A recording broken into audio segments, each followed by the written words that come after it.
Committee will come to order. Good morning, everyone, and thank you for joining today's hearing, where we will hear from Chairman Rostin Behnam of the Commodity Futures Trading Commission.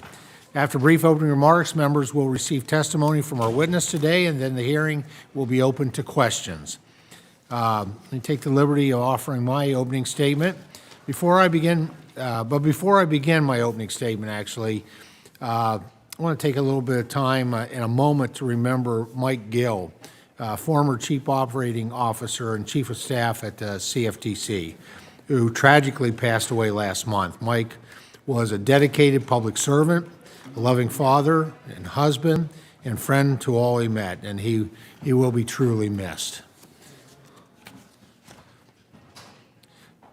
Chairman Benham, thank you again for joining us today to discuss the pressing issues within the derivatives markets and the upcoming work of the Commodities Future Trading Commission. Under your leadership, the CFTC has tackled a robust rulemaking agenda. This year, the agency's unified agenda is no exception. It remains ambitious, covering a wide range of topics, including rules related to cybersecurity and resilience, conflicts of interest and governance, enhanced protections for customer property, and event contracts. There is no doubt the CFTC has a full rulemaking slate. This committee appreciates the CFTC's commitment to providing effective oversight of our derivatives markets, especially through its transparent public rulemaking and advisory committee processes. This work is deliberative and leads to better public policy outcomes. Now, I know the Commission's ongoing rulemaking will benefit from this rigorous and comprehensive public review. Chairman Benham, the House Agriculture Committee is closely monitoring the Basel III endgame and the GSIB proposed rule, and we're concerned that these proposals could adversely affect commodity derivatives markets and could result in increased costs and reduce hedging opportunities for commodity end users. Ultimately, the impacts of these rules could trickle all the way down to consumers, driving up prices in agriculture and energy markets, as well as for everyday goods and services that we all rely on. Now, I hope the Commission continues to review these proposals and urge the prudential regulators to rethink these flawed proposed rules. As you are keenly aware, our committee has been actively engaged in crafting a much-needed regulatory framework that protects consumers, investors, and fosters American leadership in the digital asset space. In July, the committee reported out the Financial Innovation and Technology for the 21st Century Act, a significant milestone. And I want to thank you again for providing us with the Commission's expertise, knowledge, and thoughtful feedback on FIT 21. And we look forward to advancing this bill and finally bringing regulatory clarity to these novel assets. Further, we're all aware that the CFTC has not been reauthorized since 2008. The ranking member and I remain committed to reauthorizing the Commission and providing the CFTC with the tools and the authorities it needs to successfully execute its responsibilities. As we do so, it is crucial that the Commission also ensure it has the right policies and procedures in place to execute its mission. As with many other federal agencies, the Commission must transition back to normal operation, including by bringing the Commission staff back into the office where they can most effectively work together to protect our markets. Again, Chairman Benham, I appreciate you taking the time to be with us today and look forward to our conversation. With that, I'd now like to welcome the distinguished ranking member, the gentleman from Georgia, Mr. Scott, for any opening remarks that he would like to give. Thank you so much, Chairman. Chairman Behnam, welcome. And first of all, I want to thank you for your great service. And I want you to know, as Chairman just said, we remain committed to making sure that we do more to get you all reauthorized. And we're going to make sure that we get you the proper amount of fiscal and funding that you need to do this extraordinary piece of work. And I look forward to your testimony this morning And as you know, I'm very concerned about the reauthorization. You remember when myself and my good partner over here, Austin Scott, and I, and got together and we fought the European Union when they wanted to take over controlling you. And we said, ain't no way we're going to let that happen. And Austin, you remember that good fight we did. And that was one of the good bipartisan fights that we have done in this committee. And so I look forward to your testimony on that. I want you to also explain what kind of damage is coming. It's 10 years, and you haven't been reauthorized. And that's what caused the European Union to want to come and use that as a reason for them to authorize you. And I want to take just a minute to say a few words about my distinguished staff. First of all, I want to thank Miss Emily German, who will be unfortunately leaving us and going to you, Chairman, over to the CFTC to be your Deputy for Legislative Director. And I can't tell you, you couldn't have a better staffer than her. Emily was instrumental in our historic bipartisan broadband bill and the CFT reauthorization bill, on all of our good work on cryptocurrency, and our extremely important and successful work pushing back, as I mentioned, on the European Union doing their proposal and implementation of EMIR 2.2, which could have had the European Union regulating our markets right here at home. And we fought that together in a strong bipartisan way. And we will miss her dearly, but we're very happy that, Chairman, you will have such a talented and wonderful addition to your team. And next, I want to mention one of our other staffers, Mr. Britton Burdick. And all we want to say is happy birthday to Britton. And a nice round for my staff. And with that, Chairman, I yield back. Well, I thank the gentleman. The chair would request that other members submit their opening statements for the record so our witness can begin his testimony and to ensure that there's ample time for questions. I am pleased to welcome back to the committee our witness for today, CFTC Chairman Russ Benham. Mr. Chairman, thank you for joining us, and we'll now proceed to your testimony. You have 5 minutes. The timer's in front of you. We'll count down to 0, and at which point your time has expired. Chairman Benham, please begin when you're ready. Thanks, Chairman. A few comments. First, Ranking Member Scott, I'm sorry for stealing Emily from you, but you know, this is what happens to great staff, and we're very pleased to have her coming over to the CFTC in the next month. I think the benefit to the committee is, as you mentioned, she'll be Deputy of Leg Affairs, so she'll be very engaged on a future basis with this committee. So I think you will all benefit from her expertise and her being at the CFTC. And also, Chairman, I want to echo your comments about Mike Gill. Obviously, a devastating loss for family and friends, but also the CFTC community. Mike was a great chief of staff. He was a great man, and we certainly miss him. And it's a tragedy what happened, but we're thinking about him and his family as they work through this tragedy. Chairman Thompson, Ranking Member Scott, and members of the committee, thank you for the opportunity to appear before you today to provide an update on the work of the CFTC. For over a century, derivatives markets have played a key role in the U.S. economy, contributing to financial stability and predictability of prices that impact the daily lives of all Americans, especially our farmers and ranchers.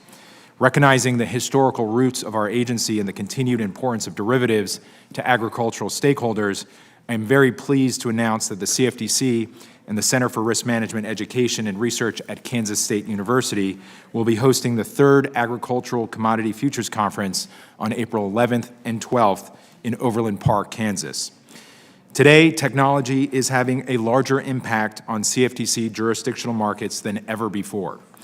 Historically, the CFTC's regulations developed over decades to oversee markets made of individual, discrete entities, each typically performing one function in a multi-step trade cycle. However, we are seeing a shift to structures driven by technology that combine or compress what have historically been unique and separate activities into a single or fewer activities. This compression raises important questions about such issues as conflicts of interest, the strength of capital, margin and segregation requirements, the role of self-regulatory organizations, affiliate risk management, and most importantly, customer protections. As this committee continues to consider reauthorization of the CFTC, I believe there are several important policy questions that will benefit from broader congressional consideration and debate. With the support of the CFTC's Whistleblowers Office, the Commission's exercise of its enforcement authorities to address misconduct that has a direct impact on CFTC jurisdictional markets, affects the larger economy, causes public harm, or interferes with market integrity is only just one facet of our approach to innovation and the evolution of financial markets. Nowhere have we been more active than in the digital asset space. In FY 2023, which ended in October of 2023, we brought 47 actions involving conduct related to digital commodities, representing more than 49% of all CFTC actions filed. A staggering statistic given the fact that no federal agency retains any direct regulatory authority over the underlying or cash digital commodity market. One very important topic that continues to challenge the derivatives industry and the CFTC is, of course, cyber risk. Under my direction, the Commission voted unanimously in December to issue a notice of proposed rulemaking to require futures commission merchants, swap dealers, and major swap participants to establish an operational resilience framework and adopt non-binding Commission guidance related to the management of risks stemming from third-party relationships. As I have often said, we recognize that our rules apply to covered entities that represent many different business models and may be a part of a larger corporate family subject to the concurrent supervision of multiple domestic and perhaps international regulators. We are actively working with our fellow regulators on a number of matters that impact CFTC-regulated markets. Another topic presenting challenges and opportunities for the agency is artificial intelligence. I'm proud to say that recently the CFTC's new AI task force issued a request for comment on the use of AI in CFTC-regulated markets. The AI RFC is part of a greater vision I have had since my first days as chairman, advancing analytical capabilities through building talent, leveraging the cloud, and developing a forward-looking AI culture. In December, the Commission proposed guidance regarding the listing of voluntary carbon credit derivatives contracts. This is the first proposed guidance on standards applicable to exchanges listing products aimed at providing tools to manage risk, promote price discovery, and help encourage integrity in these markets. All landowners, including America's farmers and ranchers, can benefit from high-integrity voluntary carbon markets. Under my direction as chairman, the CFTC hired its first ever chief diversity officer who oversees the agency's Office of Minority and Women Inclusion. In the near future, I plan to release the CFTC's first DEIA strategic plan, and I'm eager to see the CFTC's OMWI statutorily authorized, similar to other federal financial regulators.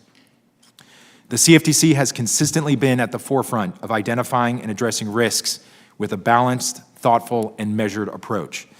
I strongly believe our collective goal is to keep the U.S. derivatives markets the safest, the strongest, and the most effective, and the most desirable in the world.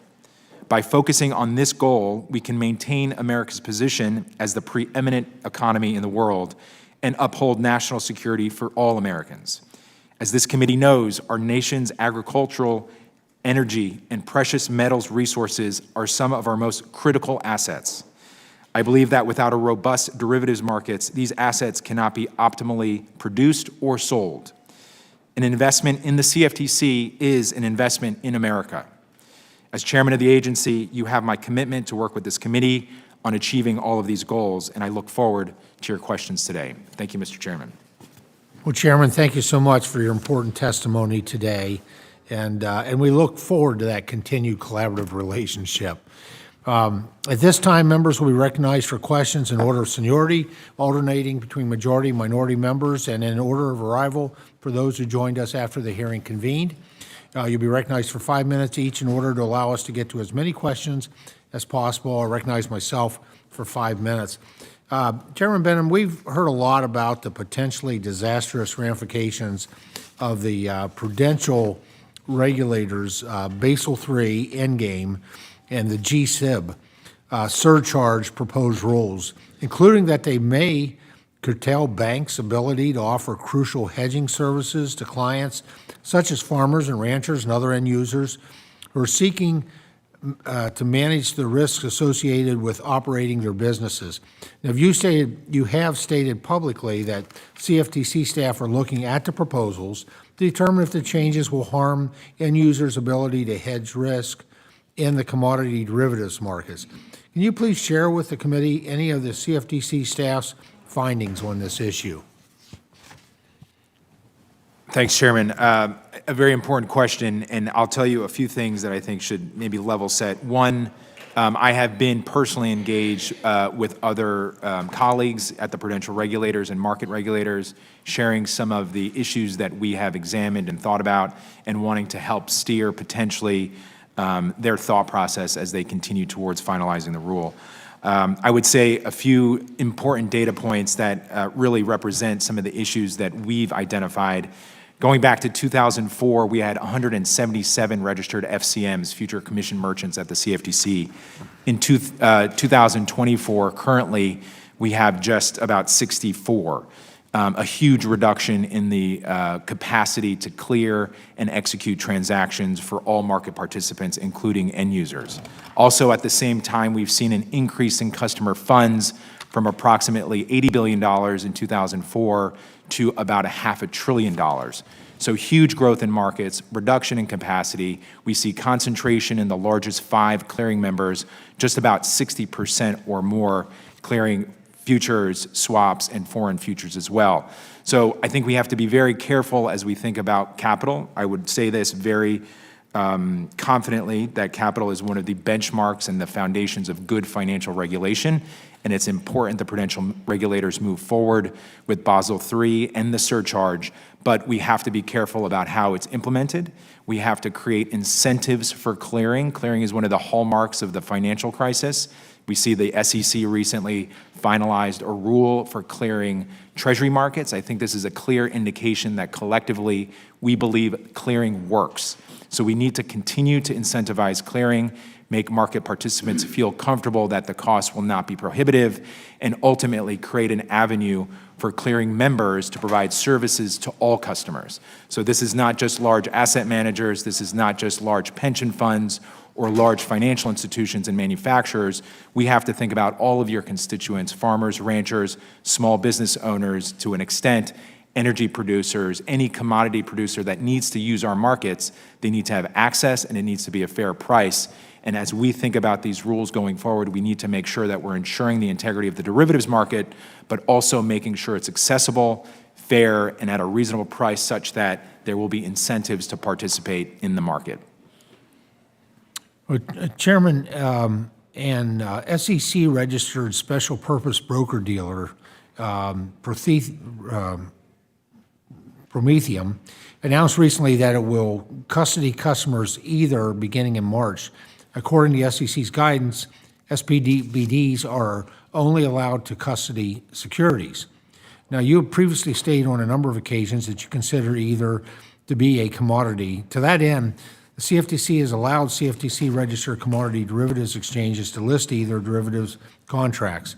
And in October 2023, SEC approved an either exchange-traded fund that characterized either as a commodity and was based on those future contracts, thereby tactically accepting that either is a commodity. Can you please share with us your views on Prometheum's plans to custody either an asset that you and at least at one point the SEC considered to be a commodity? Chairman, I think the point you raise is really the critical one. We do have listed Ether futures contracts, and we have had them for a number of years, just about 4 years. And by default, this is at least in part why I publicly stated that both Bitcoin and Ether are commodities. I have not been in communication with Prometheum. I have not discussed their decision-making, but from my understanding, essentially reading the press and talking to my staff who have reached out to the SEC, this was an independent decision by Prometheum, which is, as you mentioned, a special purpose broker-dealer to signal to the market that it is their intent to custody Ether. So it is my understanding that this was not at all a decision by the SEC, and that this was an individual decision by the entity. How this plays out obviously is very critical and really goes to your point, and the issue is if we do have any action by the SEC to essentially validate that decision, i.e., constituting Ether as a security, it would then put our registrants, our exchanges who list Ether as a futures contract sort of in non-compliance of SEC rules as opposed to CFTC rules. So I am working with Chair Gensler, we're working with his office, we're working with the agency to ensure that whatever steps are taken are deliberate, that we're involved, and that they understand certainly what the consequences would be if there was a decision by the agency to determine that Ether was a security. As of now, we need to preserve the integrity of our markets and understand that this is a years-old decision where these markets are functioning well under the decision and the conclusion that Ether is a commodity. Well, thank you very much. I now recognize the distinguished gentleman from Georgia, the ranking member, for 5 minutes worth of questions. Thank you, Chairman. Chairman Benham, I want to talk about a couple of things here. First of all, I want you to address the dangers of continuing after 10 years, this whole failure for the CFTC to be reauthorized. Can you tell us why this is a terrible mistake and why we need to move on it right now? Ranking Member Scott, thanks for the question. And I think, I'm going to highlight something you said, which was the issue we had a few years ago and that this committee addressed very deliberately and intentionally and successfully with the Europeans. I think it's easy for us collectively in this room to realize, yes, the agency hasn't been reauthorized for now 16 years, but the agency door is still open. We still fulfill our mission, and we do a really good job at it. But there is an external issue in terms of folks overseas and perhaps folks not in Washington seeing that the agency is not reauthorized.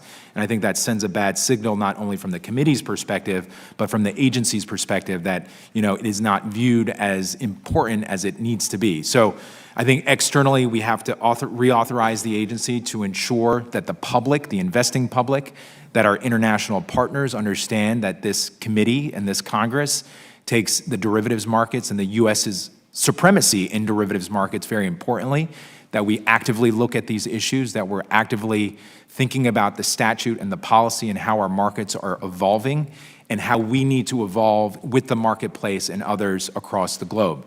We have the deepest, biggest markets in the world, and I think we all want to keep it that way, and reauthorization is one step to ensure that that condition remains the same. Well, I can tell you, I've been in touch with our friends at CME and ICE clearinghouses, and they are very much concerned about this issue. And so, and I know a number of us, both Democrats and Republicans, are very concerned about this as we have fought this tooth and nail, and we will look to you for any recommendations you can make to us on this committee of what we need to do to stop this failure to reauthorize the CFTC. Now let me also talk about this issue of inadequate funding. You're still suffering from the lack of appropriations, and even in this year, we have not been able to give you the level of funding that you need. Can you please express what this means to your agency? Thanks, Ranking Member. Certainly with, as we're all feeling costs going up, this is not unique to individuals or organizations outside of Washington. So whether it's hardware, software for cyber resilience, for IT, for services from vendors and whatnot, we're seeing those costs go up. Salaries and expenses related to personnel, recruitment, retention, these important things that any large organization has to deal with, ensuring that we have adequate funding to make sure that we can fulfill the mission. I can tell this committee with confidence we continue to fulfill our mission above par without a doubt. But as we look forward to the future and the growth of the agency, as we see growth in our markets, as we see new participants, as we see new registration requirements, huge markets coming in, obviously crypto a huge part of that. This is pulling us in a lot of different directions, requiring a lot of different areas of personnel expertise that we need to be able to fund. So as you think about our resources, and I appreciate you being dogged about this for many, many years, I think we have to look to the future. And as I said in my statement, this is about national security. This is about us preserving the U.S. derivatives markets as the best in the world, and this is a long-term goal that we need to achieve in order to meet that goal. And let me just say, I'm very appreciative and very delighted to see you move with your excellent diversity program. But in my short time I have left, you mentioned AI, and you mentioned some good things about it. Let me ask you, do you see some dangers here? As other people and other entities are mentioning, they're all not saying good things about AI unless we're careful. Ranking Member, 100%. We are, what I've done, I mentioned this in my statement, we put out a request for comment. This is, in my mind, a deliberate, intentional way of seeking feedback from the market, from academics, from public interest groups, to see how AI is being used in the marketplace right now and how it may be used in the future. And that's both risks and benefits. I think as a regulator, we need to be very focused on the risks of AI and what we need to do to preserve the integrity of markets, and that really is the goal. So we are in fact-finding stage right now. All things are on the table in terms of policy, advisory, or guidance, but it was very intentional that we sought comment and sought input from the public at first to get a better understanding of how artificial intelligence is being used so that we can eliminate and, if at a minimum, mitigate these risks that can be caused to the financial system and our economy ultimately if AI is not used appropriately. Thank you, Chairman, and keep doing your excellent work. Thank the gentleman. Now recognize the other distinguished gentleman from Georgia, Mr. Austin Scott, for 5 minutes. Thank you, Mr. Chairman. Chairman Benham, welcome to the House Ag Committee. You have a lot of respect from this committee for personally the work you do and for your agency. I appreciate your bipartisanship and just being a fact-based regulator. You mentioned safe, strong, effective markets. I couldn't agree with you more. I couldn't agree with you more about our financial system and our economy being a big part of our national security, just as big a part as our military and State Department is. My concern with kind of where we've gotten here, and I heard you say already that you've personally engaged in discussions with the regulators that proposed the changes. Were you consulted prior to the rules being proposed by the bank regulators, or did they ask you to help with the analysis after they proposed the rules, and how they would impact the end users, or did you have to go to them? Congressman, so we were not consulted as the rule was being crafted. I regularly see members of the prudential regulators at the Fed, the OCC, the FDIC. So we have talked about it, sort of over the course. I knew this was coming because of the Basel requirements and Basel III being sort of on the horizon. But we as an agency were not consulted as the rule was being crafted, and we proactively reached out after reviewing the rule and seeing the potential impacts on derivatives markets. So you had to go to them? Correct. Okay, thank you for that. And thank you for being proactive. because it's important that our regulators work together if we're going to have those markets. Are you aware that, just for example, a mutual insurance carrier would be treated differently than a stock carrier under the rule as it's proposed? I'm not aware of that specific provision. We could certainly look at it, but we would want. I would think we would want equity in terms of how they're treated. Just hearing what your issue is and how it's raised. Yeah, I think that's one of my concerns. Is that there's got to be equitable treatment of competitive companies. I mean, we don't want to benefit one and penalize the other. So, I would appreciate if you would stay in touch with them on that, and we don't want to put an industry because of their structure at a competitive disadvantage. We want the markets to be safe, strong, effective for everybody. I want to move on to another issue. Are you supportive of the expansion of Federal Reserve deposit accounts for all CFTC regulated clearinghouses? Congressman, I've stated this before. I think master accounts at the Fed would provide a sense of financial stability for our CCPs, our clearinghouses. I mentioned this earlier. Since 2008, we've seen a huge growth in our markets, which ultimately means there is risk being concentrated in clearinghouses.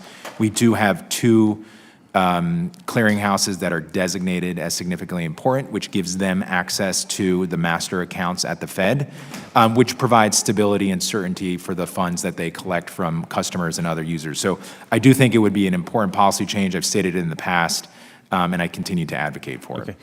So if in your opening testimony, I think you said that 60% of the trades were through the largest five. Is that correct? 62% of customer money is in the largest five clearing members. How much is in those two? The top two? Right. I would have to look at the data. Okay. All right. I just think that's something we need to do. I mean, it should be simple. It's the safest place in the world for the money to be held, and I'm a little disappointed that we haven't been able to get that done yet, as I'm disappointed that we haven't been able to get the reauthorization done.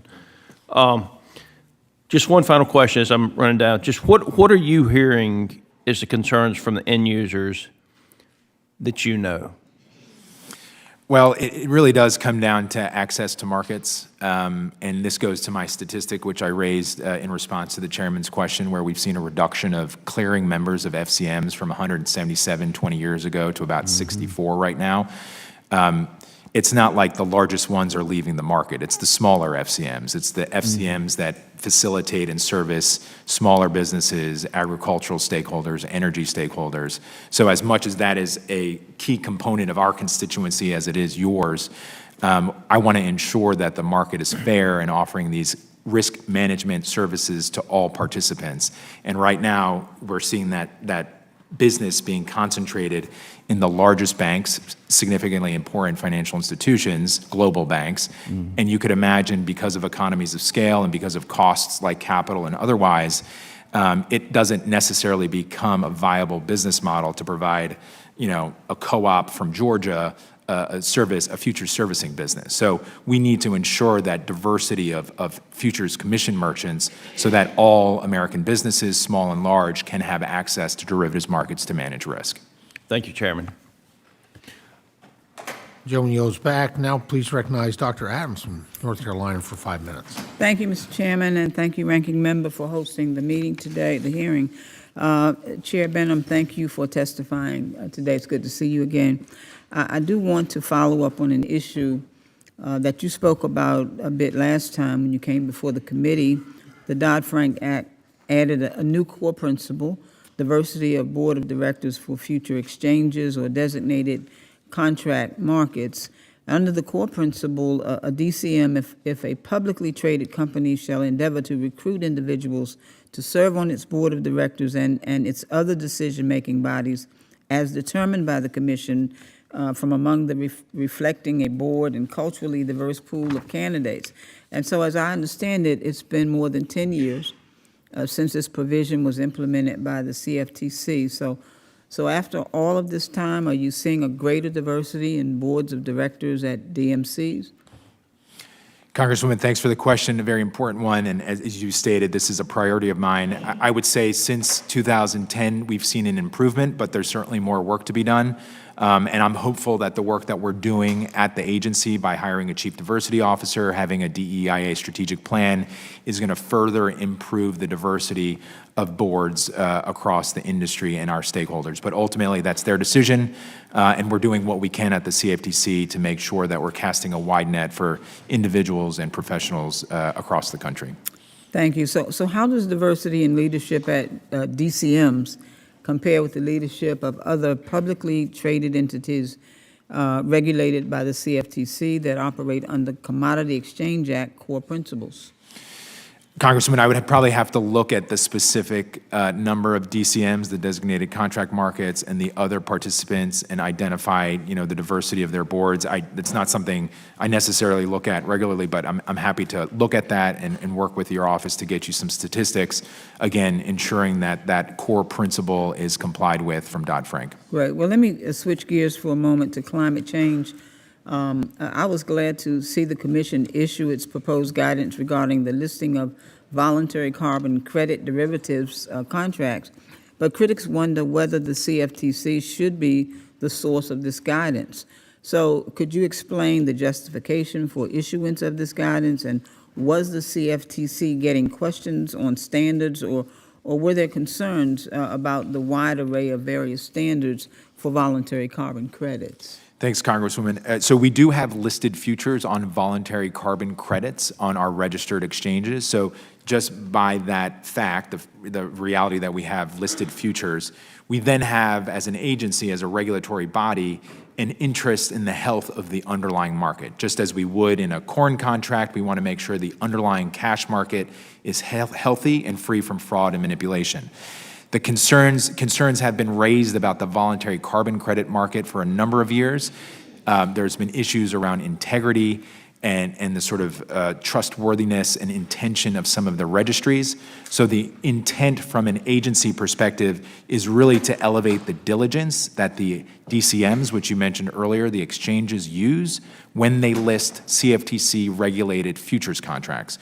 We want to make sure those contracts listed on our exchanges are free from fraud and manipulation and fairly represent price discovery, bids and offers, and supply and demand. And that's why we think and we are hopeful the guidance will send a signal to the exchanges, the regulated exchanges, that there needs to be a little bit of a diligence as they start to continue to list contracts around voluntary carbon credits. Right, okay. Well, that was the second part of my question in terms of what the expectation would be in terms of the benefits of providing it. So thank you very much. Thank you very much for being here, and thank you for your responses and for the work that you do. I appreciate it. I yield back, Mr. Chairman.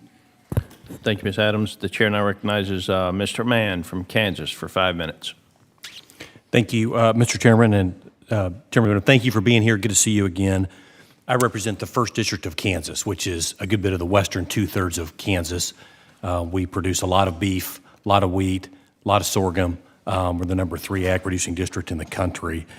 Our ag producers work hard every day to deliver the food that feeds all of us and people around the world, and I appreciate that you oversee the markets that help our ag producers manage risk. Think about agriculture, such a risky business, and we can take a little bit of the risk out of it by being able to hedge some of, not all of, some of the market risk, which I appreciate that. Early March, 4 years ago, the COVID pandemic was starting to hit. I think most people remember where they were when the NCAA basketball tournament got canceled. We've got to remember that not a single ag producer in my district around the country took time off.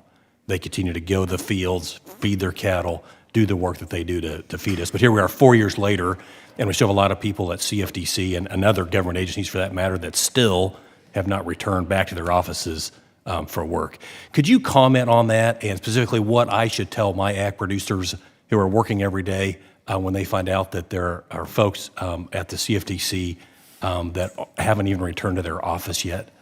Any thoughts on that? Yeah, Congressman, I would say, first thing I would tell them is that the chairman of the agency agrees with you, that I think it's extremely important that we're together, we're in the office, and we're we're collaborating and we're discussing issues that are extremely important to the American economy and all Americans, farmers, ranchers, and others. Just to give you a little bit of a sense of our current posture, I have about 700 full-time employees. I have about 180 managers, and the managers, by my request, are coming in 2 days a week.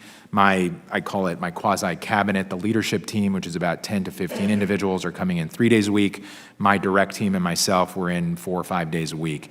There is a large portion of the agency, approximately 500 individuals, who are either a part of the National Treasury Employee Union, the NTEU, or not necessarily a part of the union, but not managers either. And that is where we are in ongoing negotiations to determine essentially the future of our work posture at the CFTC. My position and my strategy from day one, which I would say was probably late 2021, maybe early 2022, when folks started shifting back to work in person, is to play the long game. And I hate to use sort of a phrase there, but the impact that the decision that's going to be made, that's going to determine the work posture, will be one that will likely have an impact for decades to come. So I haven't wanted to rush it. We are negotiating with the union and its representatives in good faith. I am mindful and very much support being in the office and being together and collaborating, understanding the risk that our markets have and having to have those bits of communication, whether it's near a water cooler or by our office. But I'm also mindful of the current work environment, that hybrid does work and that we have to give some level of balance. So I'm trying to strike the right balance, bring folks back, but negotiate in good faith, with patience, and ultimately come up with an outcome that's suitable for everyone. Yeah, and I appreciate that. I appreciate your take on the issue. Feel free to let the union know as you're negotiating that there's at least one member of the Ag Committee that is very concerned about this, and I know there are others as well. But remind them that they're overseeing markets, that you have people that literally lay on the line 7 days a week. And it's hard for them to understand when folks are in the office 0 days, 1 day, 2 days a week. It makes no sense. With my remaining time, would like to quickly touch on Basel III, which I know is mentioned a couple times here. You know, Basel, bamboozle. When you name something, I know you didn't name it, when you name something Basel III Endgame, it sounds like an Avengers movie, right? I mean, it causes concern and skepticism, as it should, across Kansas and across the country. Any comments? You know, I hear regularly from folks that are concerned that these proposals are going to drive banks to scale back or even abandon clearing services altogether. Any thoughts on what your agency is getting ready to do as this hits, and how do we pick up the pieces and make sure that markets stay intact and we continue to deliver the risk management tools that our ag producers need? Congressman, thanks for the question. You know, my intention from the start has to put together a team of experts at the CFTC and to go work with our fellow regulators at the Fed, at the OCC, at the FDIC, and to help inform them the best we can about what we're seeing in our markets, the changes that have occurred. I mentioned this to the chairman, the concentration of participants and players, the lack of access and services for smaller participants, and the importance of the diversity of participants in this pool so that, you know, farmers and ranchers in Kansas can have access to futures markets. You hit the nail on the head when you said the futures markets are not going to eliminate all of your risk, but it can be a part of a larger toolbox, some of the commodity programs over at USDA, to mitigate risk and reduce it to a point where that farmer can go into planting season every March or April and feel confident they're going to come out during harvest on the right end of the season. Ultimately, we have to make sure that banking regulators understand what we're seeing in our markets, that there is an incentive to clear, and in order to clear, we need FCMs and brokers offering these services to all constituents. So we will continue working with them as the prudential, the banking regulators finalize a rule, and we will keep harping on the importance of derivatives markets, clearing, and making sure that we're not laying on unnecessary, burdensome rules that will essentially create further concentration and ultimately increased risk in the markets. Which will lead to higher food costs for all of us. Thank you, Mr. Chairman. Thank you for being here. Chair, now recognizes Ms. Salinas from Oregon. Thank you. Thank you to the chair and ranking member for today's hearing, and thank you to Chair Benham to answer the committee's questions, and really to the whole commission and its staff. I know for all the hard work you're doing. I know we're in challenging times. I want to just start off by asking about something I'm particularly concerned by, the rise of political event contracts, or in simpler terms, political gambling. I understand that the legal battle surrounding the use of a no-action letter that was issued to the platform, predicted, and then subsequently withdrawn is still underway. But I don't want to address the issue of no-action letters. Instead, I want to focus on how we prevent these kinds of platforms from taking root in the first place. In my view, public elections should not be subject to the influence of betting markets. And so to that end, how does the CFTC intend to prevent sites like Predictit from establishing themselves in the future? Congresswoman, thanks for the question. Extremely important one. As you point out, we're sort of dealing with litigation on multiple fronts, so I'll be mindful of what I say. But ultimately, there's a provision in the statute, Section 5, which prohibits certain types of contracts around war, terrorism, assassination, anything that's illegal under state or federal law, or anything that's not in the public interest, and also gaming. And that's really the tricky issue that we've been trying to navigate. The Commission has said that political event contracts are illegal under the law, under both the state prohibition and the gaming prohibition, but obviously there are differences of opinion, and our decisions to prohibit these contracts have been challenged in court. So my goal over the next couple months, and it's been one that's taken quite some time, because you can imagine producing a rule is quite complicated, but is to further clarify the existing rules that we have to ensure that no new participant or company simply just starts listing political event contracts. At this point, we can't stop a company from organizing and establishing an exchange. They have to comply with the law. There will be an enforcement action if they don't. But ultimately, there's just been a bit of confusion, I would say. And because of the entity you suggested, the agency has issued no action letter relief on 2 instances in the past 30 years. But it's been very, very specific in what the Commission has allowed. Non-for-profit and essentially data gathering for academic purposes. We're seeing a shift away from academic purposes and non-for-profit, such that folks want to do for-profit entities that are, using elections as a means to have an event contract type product. So we're working towards a rule clarifying what we believe needs to be clarified, so we don't see these contracts in the future. In your view, would additional congressional clarification help? Always. Yes. Thank you. Okay. Thank you. Now, shifting a little bit, another element of the ever-changing landscape at CFTC is the rise of artificial intelligence. In your testimony, you noted CFTC's Office of Consumer Education recently issued a customer advisory warning about AI-driven fraud and scams. For people back home in Oregon's 6th District, could you expand on what the Commission is observing in terms of AI-driven fraud and the scale of the threat it poses? Thanks, Congresswoman. At this point, it's a bit early, and we are aware through really anecdotal conversations that artificial intelligence is being used by some of the more sophisticated, well-resourced entities. But we also know that it's growing, and it's going to grow beyond these larger financial institutions to potentially many registrants, if not all registrants, given the sort of ubiquity that AI seems to be having in our culture and our society these days. So my intention was to put out a request for information to get a sense of what's going on in the market, how registrants and participants are using it, what potential risks there are, and what potential benefits there are. And from that bit of information gathering, potentially use it as a tool to produce policy through a rule, through an advisory, or through guidance. You can imagine a lot of registrants kind of keep this close to their chest. They don't necessarily want to share what they're doing or how they're using it. They view it as intellectual property, which in many sense I understand and I agree with. But as a regulator, we need to see the whole playing field. We want to get a sense of what they're doing, making sure they know what the AI is, the artificial intelligence program is, and how it would be impacted or how it would react under different scenarios. And ultimately make sure that we're continuing to do our job. But ultimately, we want to start right now at information gathering and then move forward at a good cadence to move quickly, but also to move cautiously so we don't get ahead of ourselves and do something that really wouldn't apply to the way the technology is being used. And thank you for your comments on just balancing that investigation around risks and benefits, because I do think, there's both to be had there. Thank you. Thanks. I yield back. Chair now recognizes Mr. Rose from Tennessee for 5 minutes.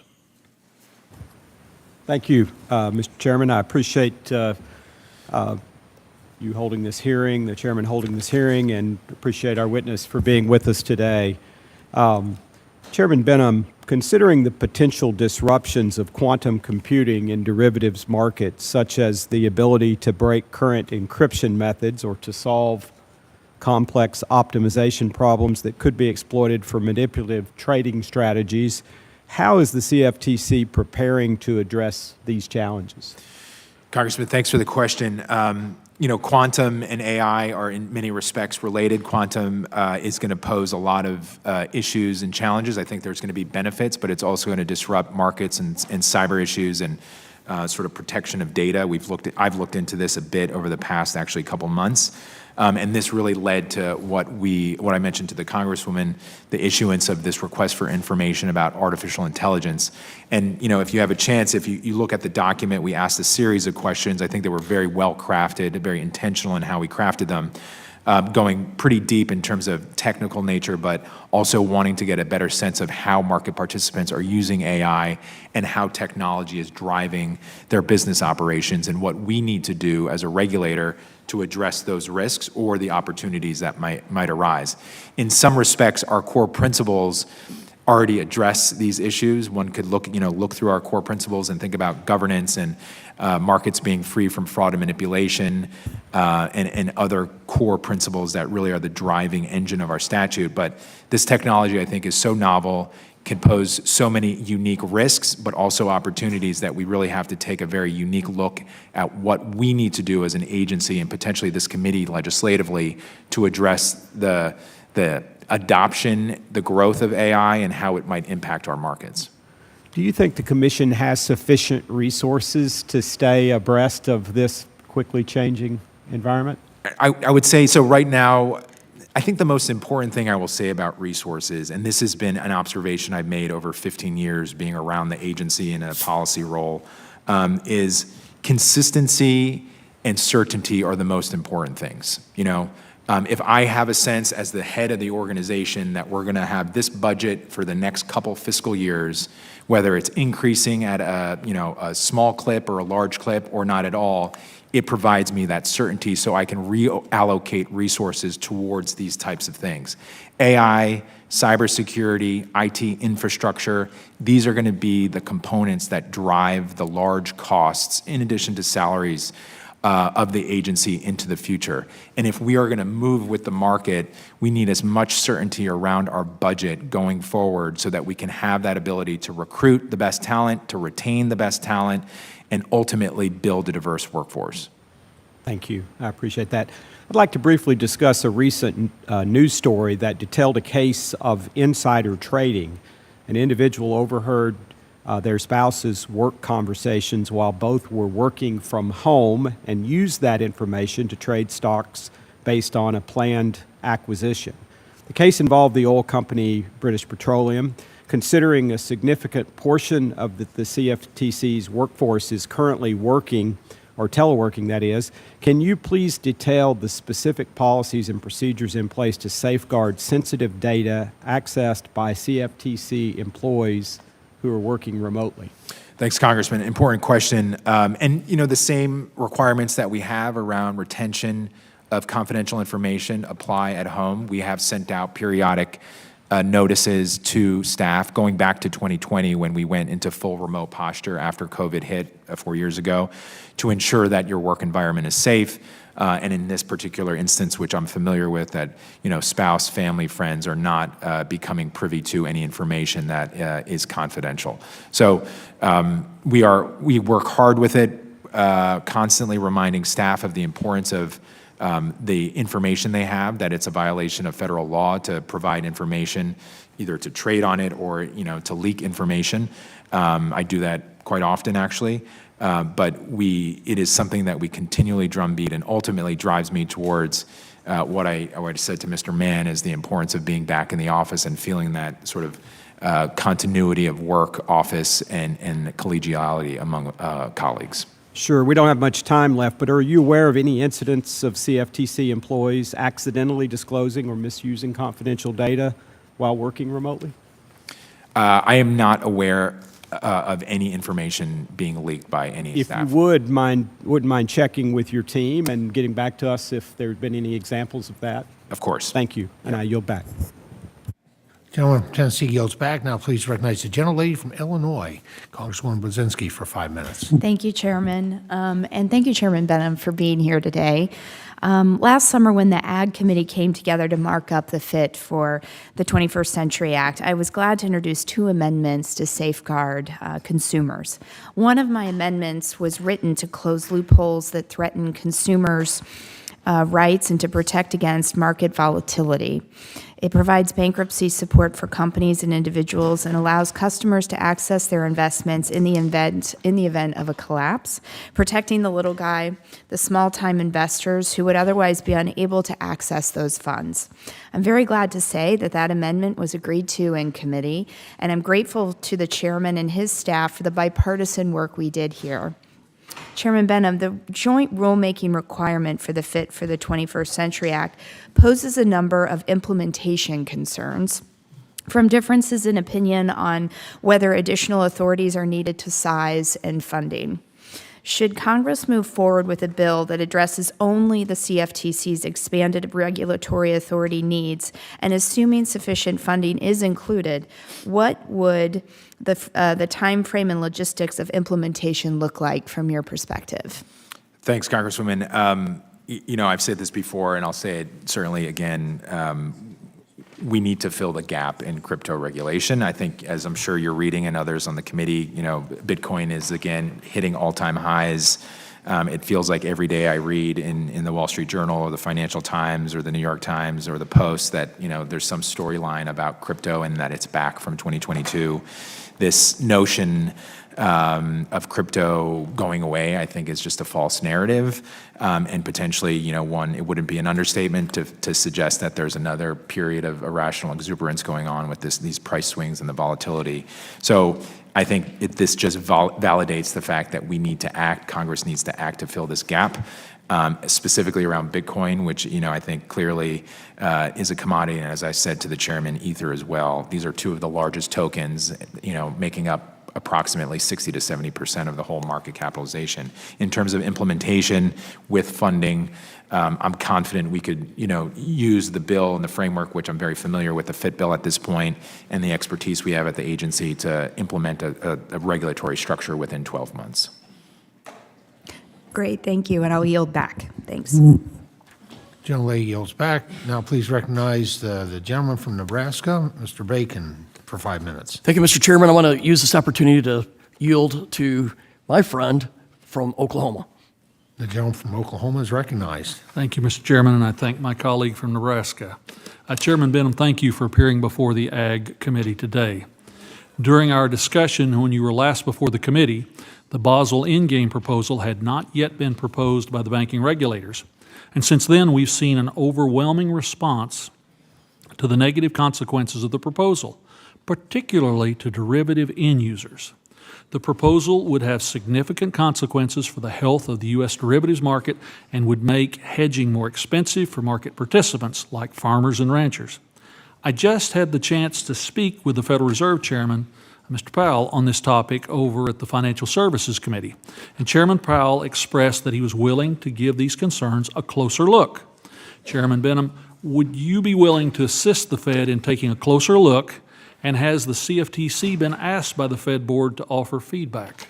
Thanks, Congressman. Certainly, we are willing. We've been quite active, me personally, with my colleagues at the board level, but also staff at the staff level, to share some of these concerns around what I've sort of determined as the shifting market structure and environment, which is fewer FCMs, clearing brokers, less services for small ag and energy producers in Oklahoma and across the country, and making sure, as you remember well, after 2008, that we're incentivizing clearing. In order to have a healthy clearing environment, we need all the parts together, and we want to make sure that we're not creating unnecessary barriers to clearing and clearing services for end users.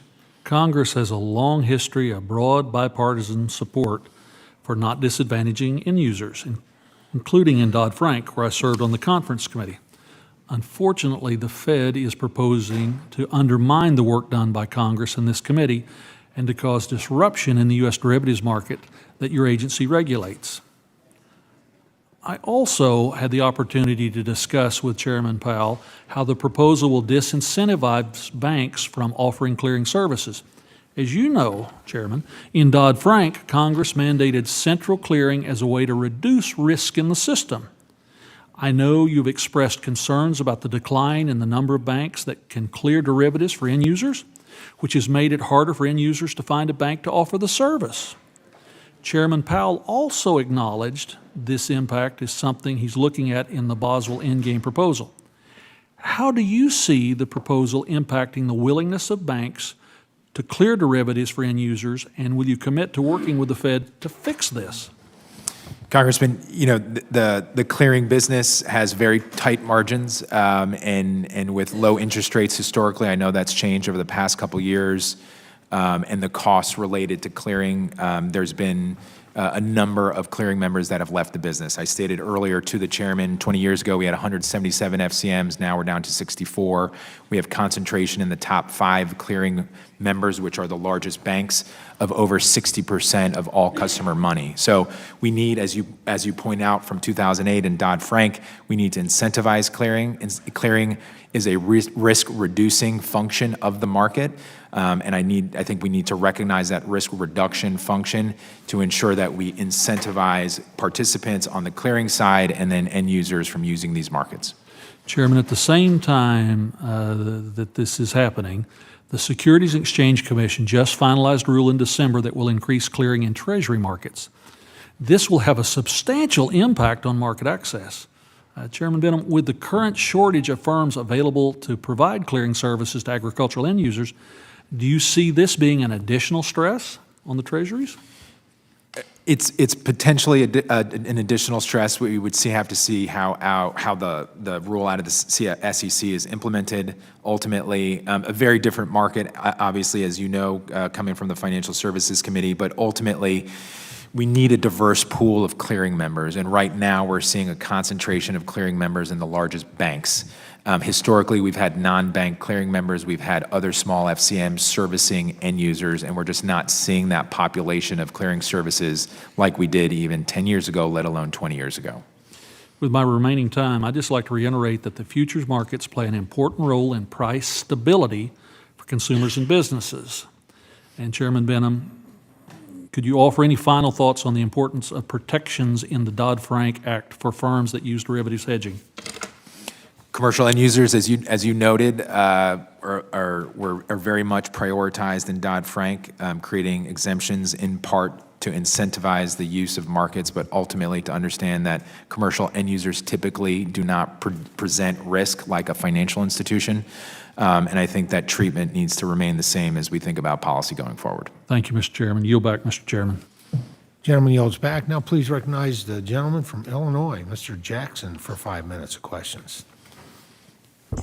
Thank you much. I was delighted once again to have you and your participation. Thank you, Chairman.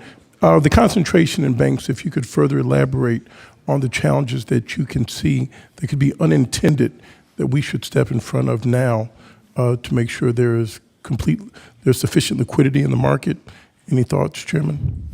So, Congressman, thanks. It's an extremely important question because we think about policy and the shift towards clearing and the benefits of clearing, which I'm a huge advocate for, and we've seen the benefits of clearing and mitigating risk and mutualizing risk. But ultimately, over the past 15 years, nearly since Dodd-Frank, we've seen concentration. We've seen a reduction in clearing members, as I mentioned to Mr. Lucas, and ultimately that puts a higher point of pressure on just a few large banks. And as we think about policy going forward, whether it's Basel III or the capital surcharge, I think this has to be a serious, intentional point of debate is to ensure that we're stopping this trend that's been going on for the better part of 20 years. I don't think it's a surprise that we're seeing concentration in markets. We see them across different industries, but ultimately we have to strike the right balance where we're seeing enough participants, especially in the clearing ecosystem, so that not only that risk isn't concentrated in just a few participants, because if one or more were to fail, you can imagine the consequences would be dire for the financial system, but ultimately it's for smaller constituents who use futures markets to manage risk. These larger institutions are not going to necessarily have an economic incentive to provide these services, these types of risk management services to smaller participants. And this is really who all of you serve and we serve. We want to make sure America's farmers, ranchers, energy producers have access to futures markets. That makes prices stable, that makes our economy strong for all consumers across the country. Once again, thank you for your candor, your consistency, and your clarity. I yield back. Thank you, Chairman. Gentleman yields back. Now recognize the gentleman from California, Mr. Duarte, for 5 minutes. Thank you, Mr. Chairman. Thank you, Chairman, for being here to answer some questions. I'm mainly interested in my questioning on the regulation of cryptocurrencies in the Chicago Board of Trade, and I also have concerns of regulating them in the SEC, which I may get to later, realizing that that's not really your responsibility. When a commodity is listed on the Chicago Board of Trade, what are the primary requirements for it to be eligible for listing? Well, above all else, it needs to be a commodity. The definition of commodity is quite broad, and it's essentially, in some respects, a non-security. There are enumerated commodities, many of which this committee knows, that are physical commodities, but other types of commodities that could be services, rights, or interests. This is just a regurgitation of the statute.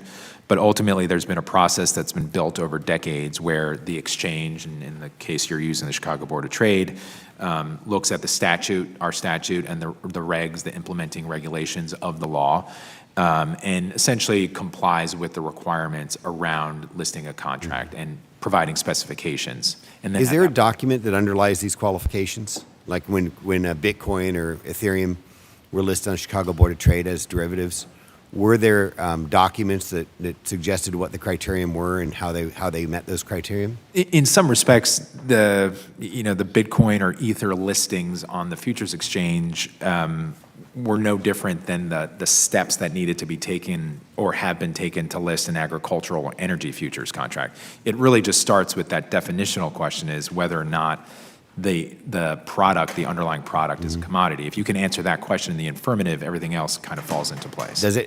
Do you take interest in? Is it a broadly held commodity? Is there transparent diversity of producers? Are there transparent diversity of buyers and sellers? Yeah. So from an exchange perspective, an exchange is never going to list a contract that it knows will not succeed. So they want to make sure they have a sufficient amount of buyers and sellers, and that the contract will succeed in that respect. Have there been commodities that failed to be qualified for listing on the exchange? I don't think we would have ever gotten to a point where it would have been listed if there was a question about the definitional structure of the underlying product. We would largely answer that question in the affirmative with confidence before the exchange self-certifies or seeks approval from the agency to list a contract. So with Bitcoin, Ethereum, these cryptocurrencies, what is it that's being sold? What is it that it meets the essence of a commodity, a physical commodity, or like an interest rate swap derivative that has a real world business purpose? What is it at the end of the day that qualifies these things to be sold as something other than Beanie Babies, Pop Tops, baseball cards? So in the cash market, in the underlying market, which is what I take your question to be, really the interpretation of what it is less a physical commodity, which are enumerated in the statute, whether it's corn, soybeans, or a metal, gold, silver, or an energy product like natural gas or fuel. It's mostly used in the counter or the negative. It's not a security. And if it's not a security, then it's a commodity, in which case the analysis has to take place to make a determination that it's not a security, which is frequently how we test whether it's an investment contract. If you can't answer that question in the affirmative, that it's not a security, then it becomes a commodity. So anything that seeks to get on the Chicago Board of Trade that can't be categorized as a security, meaning maybe it's a common stock that has dividends, earnings per share, forward-looking statements, a board, a management team, book value, anything that doesn't meet the qualifications of a security can be listed on the Chicago Board of Trade simply because it's not a security? So differentiating a Beanie Baby from the company that produces Beanie Babies and has a board of directors and an executive team and et cetera, like that share of the company that it issues to investor to raise capital is a security. But the actual product itself, in this case the Beanie Baby, is likely a commodity. So our current legislation to regulate cryptocurrencies begins with the cryptocurrencies being traded as commodities, but then elevates the currencies themselves, not the company, which you just elaborated very clearly, to be traded as a security. How is a cryptocurrency, in your mind, realizing that you're a commodities guy, ever going to meet the standards of a security? So you can imagine that there are cryptocurrencies, and this happened, certainly 4 or 5 years ago. We'll see if it starts again, highly unlikely, where a group of individuals tries to raise money, and in exchange for raising fiat capital, whether it's dollars or some non-US currency, issues a token, a cryptocurrency, as opposed to a traditional share of stock, which we're accustomed to in traditional equity markets. It's in that situation where that group of individuals would raise money and use that money to develop some sort of software or protocol that you could interpret that token it's got to security. It's got no share issuance, it's got no board of directors, it's got no management team, it's got no earnings per share, it's got no book value. It is simply a broadly traded issuance of crypto. It really doesn't match any of the tools available to the SEC to regulate forward-looking statements, insider trading. There's a lot of gaps, in my opinion, both on the commodities exchange as well as the SEC, to treat cryptocurrencies as either commodities or securities. And I think we're shoehorning here to try and fit them into regulatory schemes and give them credibility that they don't deserve. Congressman, I don't disagree with you on the former part that we're shoehorning to an extent. I think there are some points which are more clear than others, but given the nature of the technology and what I've observed over 7 years at the CFTC, it demands legislative change. I would disagree with you in part on the second part of your comment. Legitimacy is neither here nor there from my perspective as a regulator. What I've observed is a market evolve, develop, and see extreme amounts of adoption by retail investors. And I have a responsibility to protect those investors, and I need the tools to do that. Well, protecting the investors is accomplished by giving credibility in a regulatory scheme that is failed in many ways to provide investor protection. Well, I mean, we could look at the history of Bitcoin right now and where we are today, and the fact of the matter is there are investors who continue to want exposure, both institutional and retail, to Bitcoin. So for me to step back and say, I don't want to legitimize it, that's an option, but ultimately people are going to get hurt, they're going to lose money, and I feel like I need to use the tools. Well, there's nothing there that's going to cause people to get lose money. Gentlemen's That's time a subjective. Thank you, Chairman. You've been very generous. Yeah. Thanks. Gentleman's time expired. Now recognize the gentleman from South Dakota, Mr. Johnson, for 5 minutes. Thank you, sir. First off, Mr. Chair, I would observe that you've exhibited great leadership over the course of the last year as we have really been trying together on a bipartisan basis plug these gaps that you and Mr. Duarte were talking about. We do need to plug those gaps. We do need to fill this in. So thanks for your leadership there. Number two, I grew interested in Mr. Mann's line of questioning, and I want to make sure I understand this. Your managers are in 2 days a week in the office. The layer of management, which is about 180 people, are in 2 days a week. And so below that, not the 170 managers, but the others of the 700 workers, what is the average number of days that they're physically in the office? I mean, if I were to have to take the average of about 500 people, it would probably be less than a single day across the board. Some do come in, but very few come in at all. You mentioned negotiating with the union. Presumably the previous contract did not lay out any right to remote work days, did it?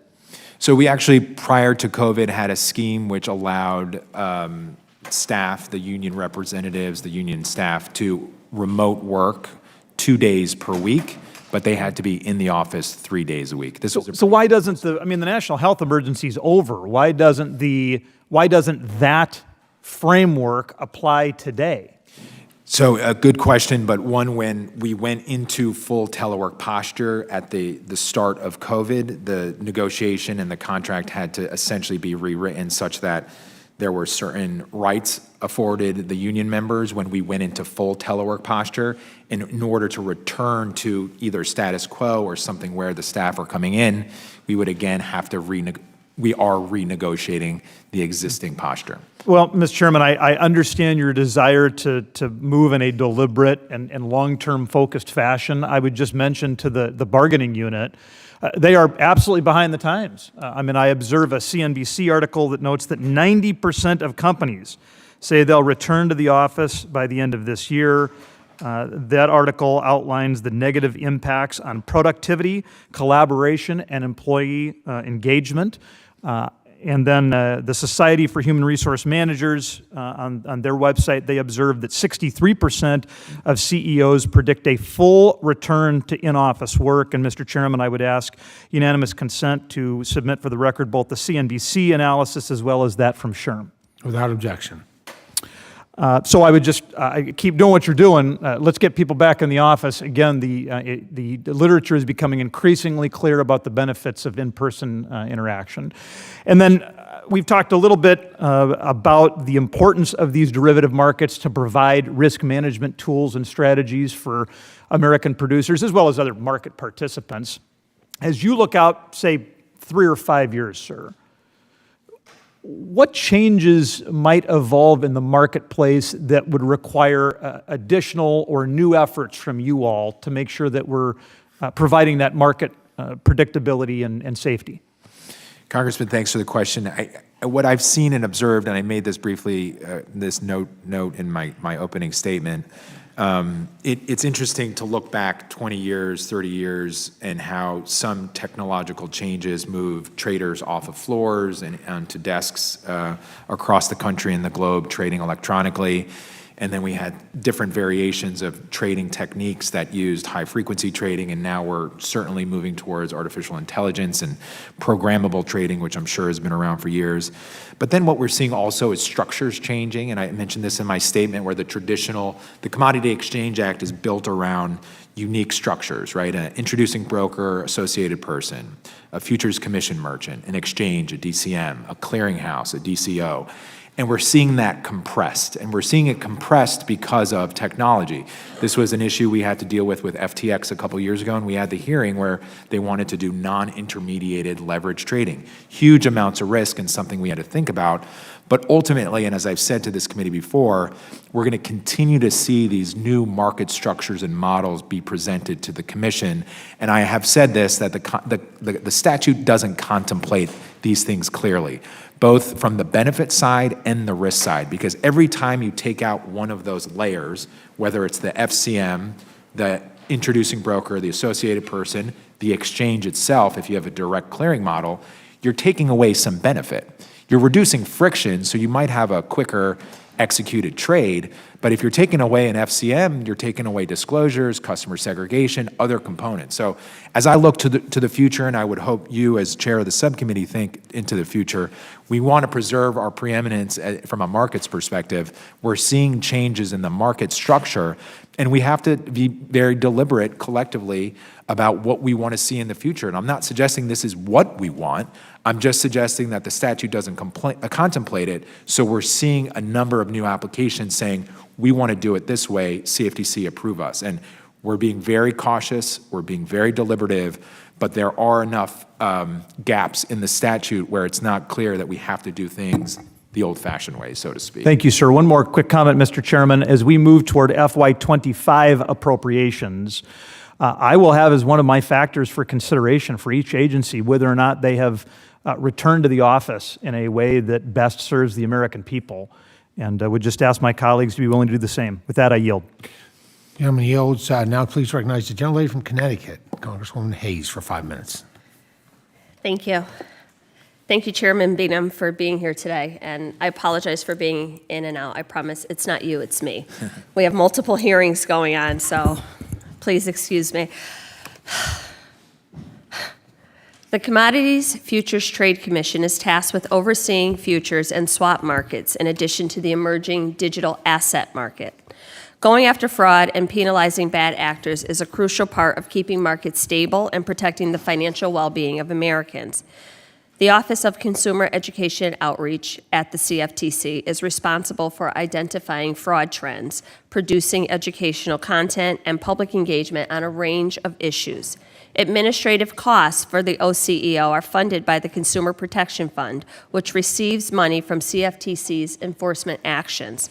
The Consumer Protection Fund can only receive additional funds if its balance falls below $100 million and must also grant awards through the whistleblower program. My question for you today, Chairman Behnam, is how much money from the Consumer Protection Funds goes to the whistleblower program and the OCEO, respectively? Congresswoman, thank you for the question. An extremely important program, one that's been extremely successful over the years since Dodd-Frank, and I think has served customers and Americans quite well. The budget is relatively small compared to the number you just stated, the $100 million. The legislative language from 2008 unintentionally sort of crafted a little bit of a loophole, which we're trying to fix, and I know Congress has been vocal and sort of active in trying to fix it. But ultimately, it's just a couple $1 million that we're using for a number of staff, which we're growing up. We've also just appointed a new OCEO director, which we're very proud of and very excited about. So this has been a priority of mine to build out that office as much as possible, increase that budget because it does come from the Customer Protection Fund, and ultimately provide as much education and awareness to Americans across the board. There are some legal limitations to what we can do with the fund and how we use it. We can't give legal advice, obviously, but we want to just get as much information out about the risks of our markets and some of these scams that folks are seeing on the internet and other digital means. Yes, thank you. Trust me, I'm from Connecticut, and every time I run into Senator Dodd, this is his conversation. In 2020, the Government Accountability Office found that in the event the Consumer Protection Funds has insufficient funds to cover the whistleblower program or the OCEO, staff must be furloughed until it can be sufficiently replenished. This would mean that CFTC's efforts, like recent advisories on online romance fraud and artificial intelligence scams, would not move forward. In your testimony, you pointed out the need for a legislative fix to address permitted uses of the Consumer Protection Fund by the Office of Consumer Education and Outreach. Can you tell us how our education and outreach funds limited by current law, and what specific changes would you recommend from that Congress enact to improve the work of the Office of Consumer Education and Outreach, and what would your agency be able to accomplish with greater flexibility over the Consumer Protection Fund? Thanks, Congresswoman. Certainly the fix, which you mentioned, is the number one priority because we have had, it's the success of the program which has been its Achilles heel, which is great to say, but also painful because we, over the past couple of years, have issued such large awards to whistleblowers that it has immediately drained the fund before it could be replenished with new enforcement fees. So we would just need to make a small fix to ensure that there's always money there. So as you pointed out, no staff are furloughed going forward. And you also point out a very important, a second point about the limitations of who we can go out to and how we can use these funds to provide advisories, to provide guidance, and to provide information to customers. We have been working with your committee staff to make some very discrete technical changes to the statute so that it could expand the scope of who we can talk to and how we can use the funds in a broader, more comprehensive way. I think it's going to benefit everyone. And as you know, as you mentioned earlier, we're just seeing so many different venues for information to get out to consumers internationally, domestically, and it's unfortunate.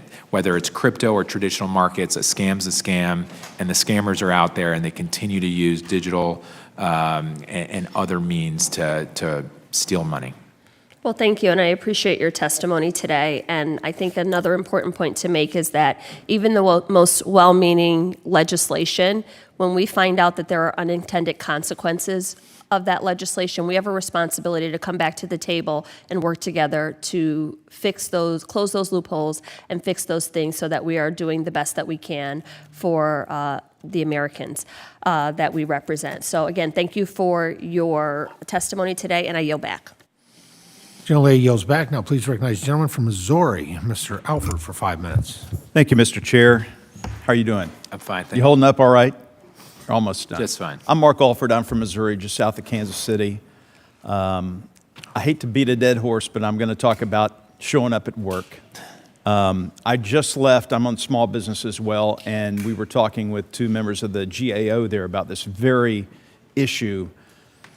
One of the first things I did, Mr. Chairman, when I came here, and I'm new to Congress, I wanted to visit the agencies that we had oversight over, not to go in there and stir up trouble or cause trouble. I wanted to meet people. I wanted to see I wanted to feel the dynamics of what they were doing. So when they come to testify, we have a relationship, and we can work together for the American people.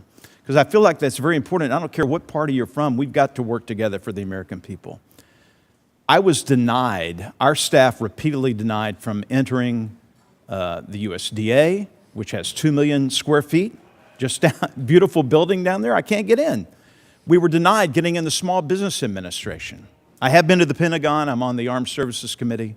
I've heard stories of others being denied entry to the Veterans Administration, and yet we have oversight of these agencies. So we filed the Congressional Access to Bureaucratic Offices Act, CABO, to force these administrators to let us in the building. After we filed that, we finally got into the Small Business Administration. It's very discouraging because I've heard some of your testimony in between running around here. I know that you want to get the workers back to work. How many days a week are you actually at the office? So I travel a bit, and I live in Baltimore, but I do come into the office, I would say, 3 to 4 days a week minimum, and then sometimes 5. But if you're in town, you're at your desk, right? Why? Yes. Why is it important to come in to see the people you lead or work with? Well, one, I feel a sense of responsibility to the lead and set an example. But two, some of my team is behind me. I have about 6 people on my direct team. I have a leadership team of 15 people. And just a quick anecdote, 10 seconds, 15 seconds. One of my directors, we periodically chat on the phone, whatever's most convenient.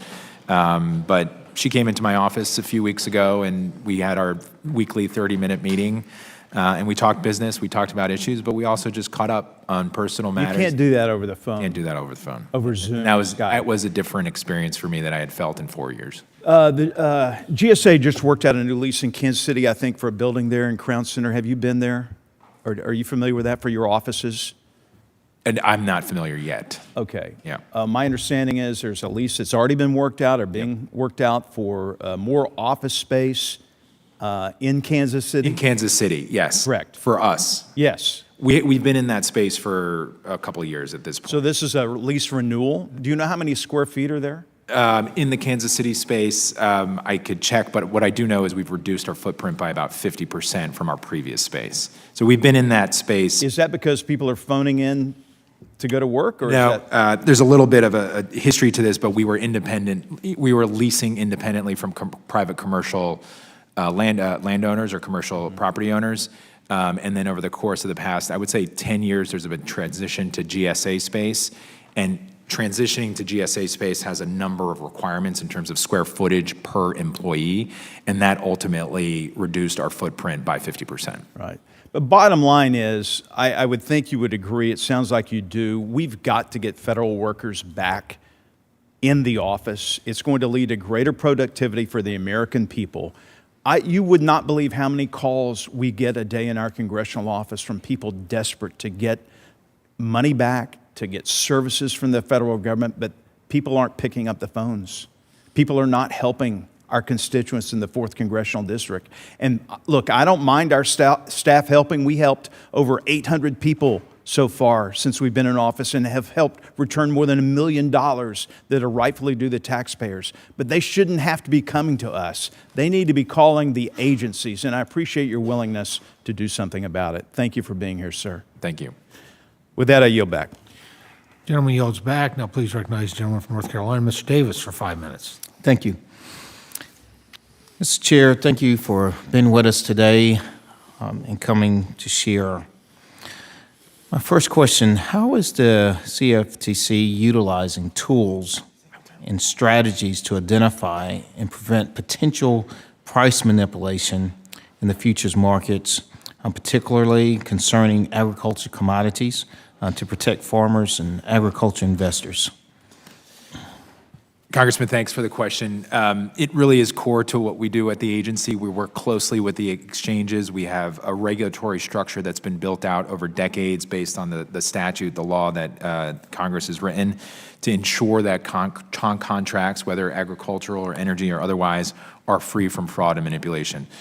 We have a very well built out surveillance team and surveillance experts, market experts that are constantly monitoring markets and movements of markets. We're analyzing anomalous trading activity. We're looking at data that we collect. We work closely with our SRO, the National Futures Association, and like I said, the exchanges to ensure markets are functioning as intended and that supply and demand discovery is happening as it should. And can you discuss the effects of Russian sanctions and how conflicts in the Middle East and Ukraine are having on U.S. commodity prices, especially agriculture ones? Congressman, thank you. It's been an interesting period, obviously, over the past couple years, observing some of the changes in commodity markets. I would say, first, to your point about sanctions, we work closely with Treasury going back to 2022 and the initial invasion, such that we were identifying any individuals or organizations that were on the sanctions list, and we took appropriate steps to ensure that their market access was eliminated prior to the sanctions coming in, and as they did. In terms of market prices, I would say, the market responded to the anticipation of an invasion by Russia against Ukraine with huge price spikes across the agricultural complex and the energy complex, so natural gas, oil, and then most notably wheat, but also soybeans and corn. Ultimately, I would say production from North America and also South America and some of the access that was permitted through the Black Sea, allowing Ukraine to export a number of commodity products, really did not have as much of an impact as we anticipated. Prices have come down pretty significantly from their highs across all complexes, and we've seen relative stability. Same with the Red Sea issues. We saw some minor bumps in prices, most notably across the energy complex, less the agricultural complex.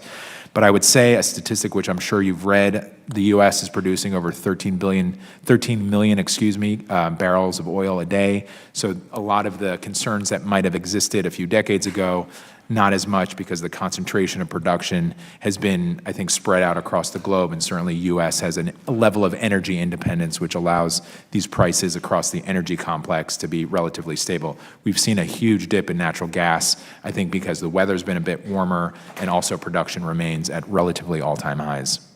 And Mr. Chair, as the sponsor of the CFTC Agriculture Advisory Committee, which is a vehicle to get input from the agriculture community on the market issues and concerns, how can the Commission's Agriculture Advisory Committee be used as a vehicle to hear and address the concerns, in particular, of local rural farming communities, especially like Eastern North Carolina? Congressman, thanks for the question. It's a great privilege to sponsor that committee, and one that I take very seriously, been engaged with for a number of years.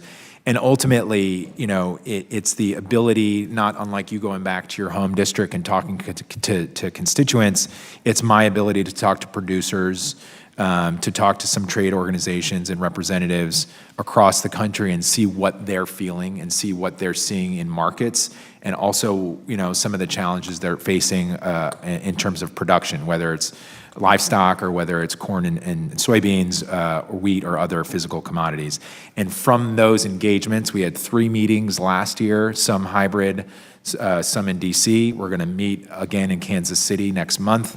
It's the consistent engagement which allows us and me personally as sponsor to reflect on what they're seeing and what we could be doing to better regulate markets, but also to better facilitate access to markets for them and ensuring that they feel that they have fair access to markets at a cost-effective way. I say this often, the history, we're entering the 50th anniversary of the CFTC this year and next.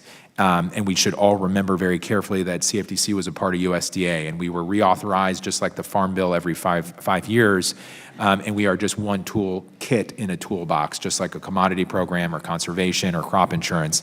And it is one of the big responsibilities I feel to make sure that futures markets remain accessible, fairly priced, and fair and free from fraud and manipulation so farmers and ranchers can use them to manage risk. Thank you. And Mr. Chair, I yield back. Thank the gentleman. Now recognize the gentleman from New York, Mr. Langworthy, for 5 minutes. Thank you very much, Mr. Chairman. Chairman Benham, as you know, global commodity markets play a pivotal role in risk management strategies of both our agricultural and energy sectors. My district in western New York and the southern tier of New York along the Pennsylvania line produces a diverse array of agricultural products, including maple syrup, grapes, and dairy. Specifically within our dairy industry, they're reliant on the well-functioning agricultural derivative markets that the CFTC regulates to hedge the commercial risks inherent to dairy production, processing, and marketing. As crucial as it is that the Commission focuses on emerging issues and new technologies such as digital assets and cybersecurity, I just want to emphasize the importance of your work in ensuring the integrity of the more traditional commodity markets our agricultural producers and processors rely on for risk management purposes as they form the bedrock for these economic activities. And with that, Chairman Benham, as you may have seen, the crypto market cap recently surpassed $2.5 trillion. And while this milestone has been great for some, the U.S. continues to seed more jobs and leadership in this sector. And in fact, many market participants say that the lack of regulatory framework in the U.S. is driving these developers overseas.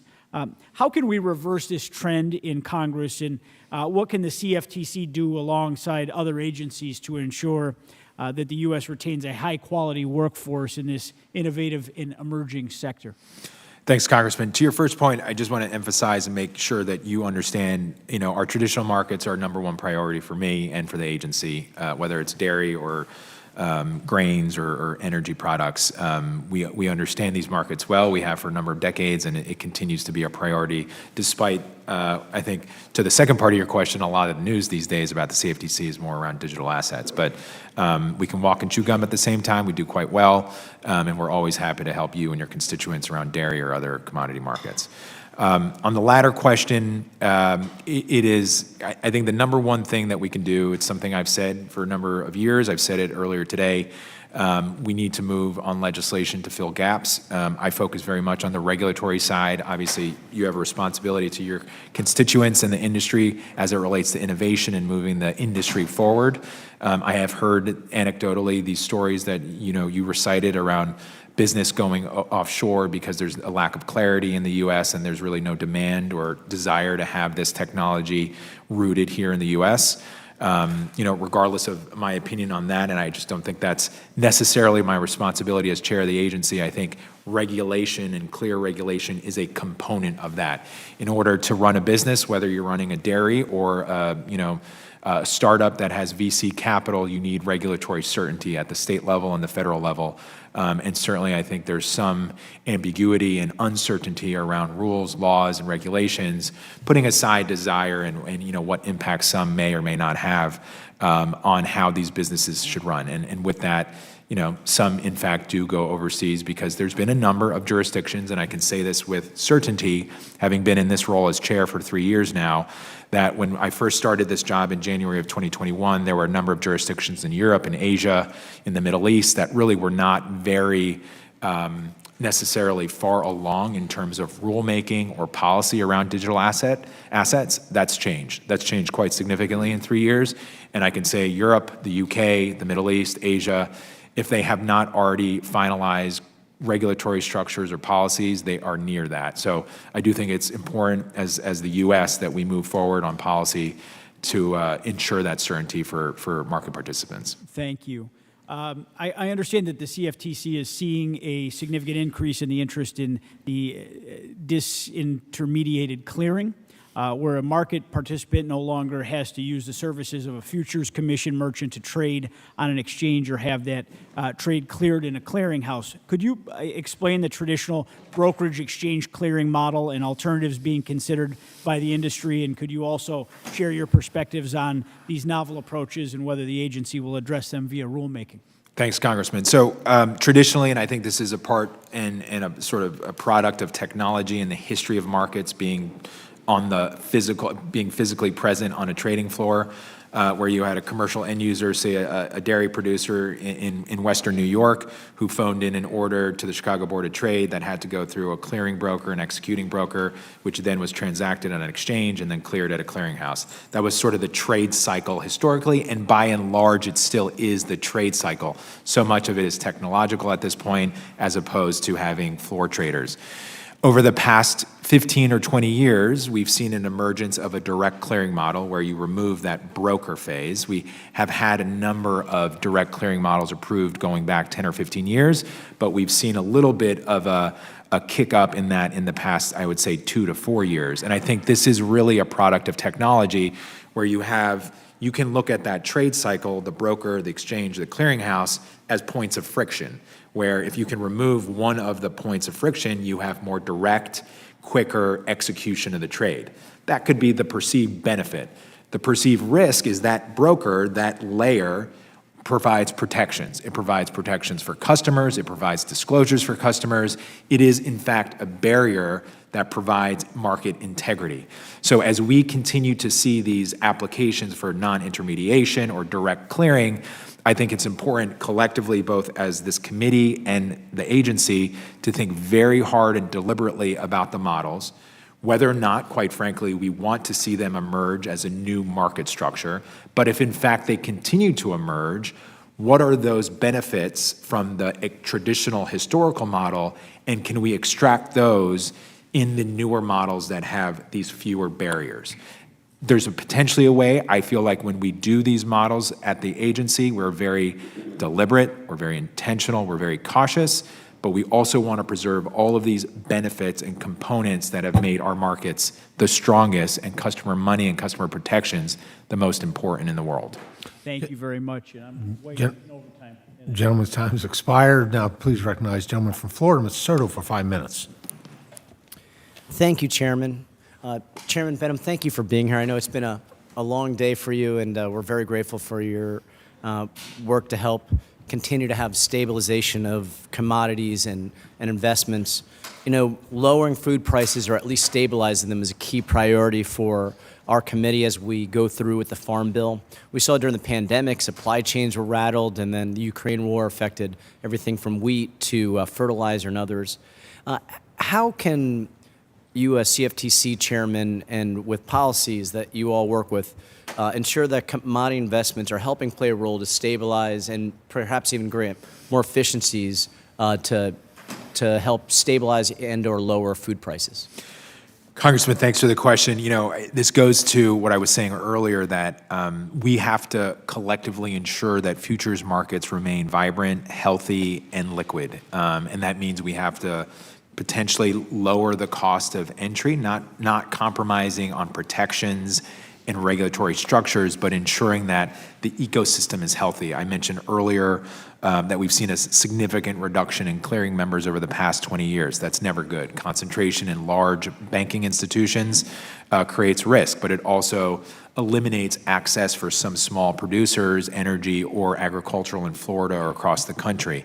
So we need that diverse pool of market participants so that the ecosystem is healthy and that farmers and ranchers can feel that futures markets are accessible, that they're fair, that they're reflective of price discovery, essentially supply and demand, and that when they enter, you know, thinking about a soybean and corn farmer, that they enter planting season just around this time of year, that they can hedge on the Chicago Board of Trade and know that that hedge will be held through the season and harvest, and whatever risks come between now and then in the cash market, whether it's weather, geopolitics, or trade, that hedge is going to protect that instability by giving them the price they need so that they can maintain their mortgage, their equipment, their seed, their feed, and everything else that goes into operating large production facility. So our commodities exchange continues to allow for more stability and long-term planning for our growers, our ranchers, our farmers.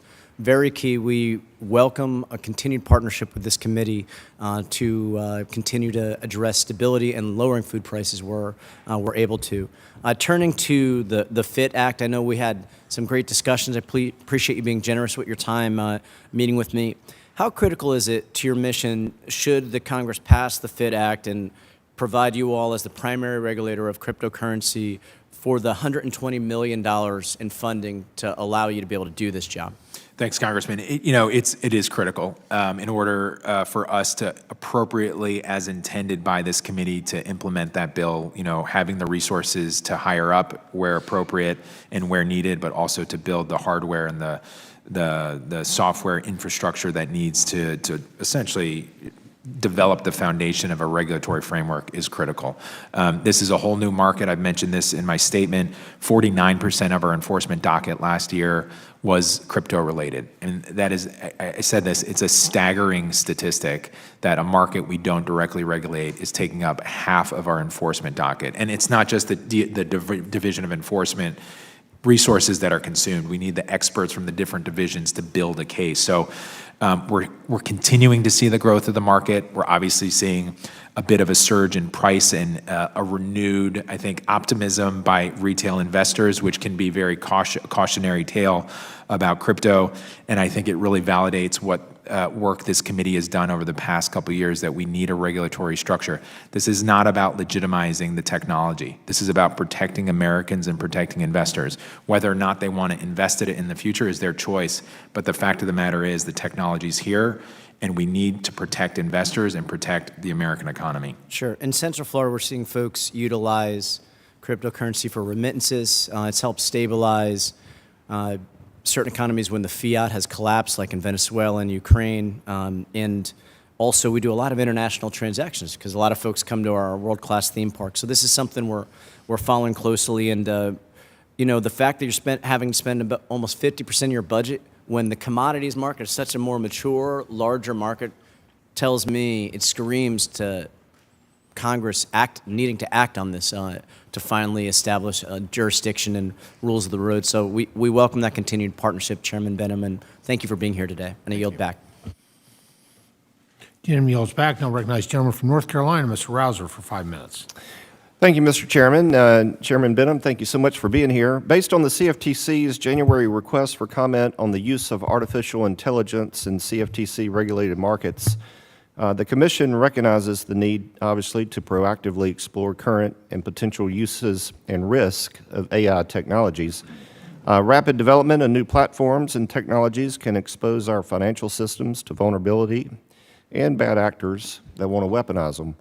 The U.S. is the proving ground of these new technologies, but rapid adoption could result in extreme market changes. In the commodities space, this obviously presents a challenge to the industries that lean on the CFTC to create a regulatory environment that seeks to maintain stability in prices and market conditions. Personally, I believe it's imperative that we bring regulators and the regulated entities utilizing these technologies together to develop a sound regulatory framework going forward.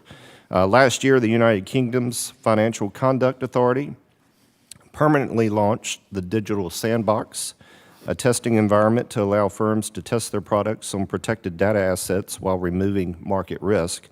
So my question is, could the CFTC pursue something similar to develop innovative ways to combat illicit activity by partnering with the private sector to better understand the benefits and risk of AI, protecting the market, and harnessing their experience? Just your general thoughts on that. Congressman, thanks for the question. Extremely important. I would say a few things. By nature of issuing the request for information, we're trying to engage, right? We're trying to collect information before we act. I personally as chair am not predetermining any conclusions about what role AI may or may not have in our markets, but it clearly is an issue we have to address and attack aggressively so that we get ahead of it, whether it's on the risk side or the opportunity side.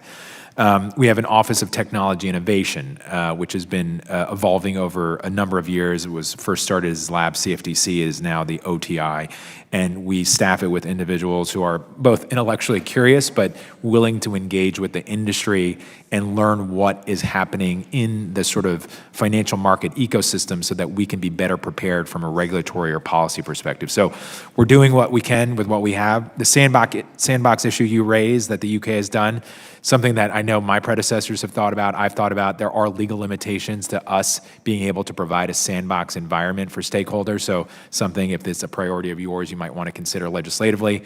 But we do have limitations legally to provide a sandbox where, essentially, as you know, you'd be protected from certain regulatory actions. But we're seeing a lot of change because of technology, and we're doing what we can with what we have, both legally and personnel-wise, to make sure we're engaging as much as possible and getting ahead of this very rapidly moving curve. Yeah, I'd love to get those legal impediments if your team can provide that list to give us some guidance on that so we could explore. One other quick item. I'm also interested in knowing your general view regarding the legality of election event contracts under the CEA and Commission regulations. Do you believe that all election event contracts constitute gaming and are therefore prohibited from being listed on the exchange? What's your general view on that? Thanks, Congressman. So as you know, we have a number of litigation matters that are active right now, so I want to be careful with what I say. But this is an issue that derives from Section 5 of our statute, where you have a prohibition on contracts that involve gaming and anything that's against state or federal law and against the public interest, among other things. So it's been the Commission's position most recently, which I know is contrary to some in this sort of industry, that a political election contract or event contract is against both the provisions gaming and state law specifically. But because of this disagreement and I think some confusion, not on my end, but just general confusion from the stakeholder community, I decided a few years ago to further define and clarify the existing rules that are derived from the law so that there is, to the extent we can provide, 100% certainty that political event contracts do fly sort of in the face or against the Commodity Exchange Act. But we'll continue to work with stakeholders as much as we can. I've said this before, and this is something this committee should know. We have fraud and manipulation authority in underlying cash markets. That's corn, that's natural gas, that's oil, that's gold. In this case, if we have election contracts, if there is fraud or manipulation or allegations of fraud or manipulation that could impact a listed CFTC contract, that de facto makes the CFTC an election cop.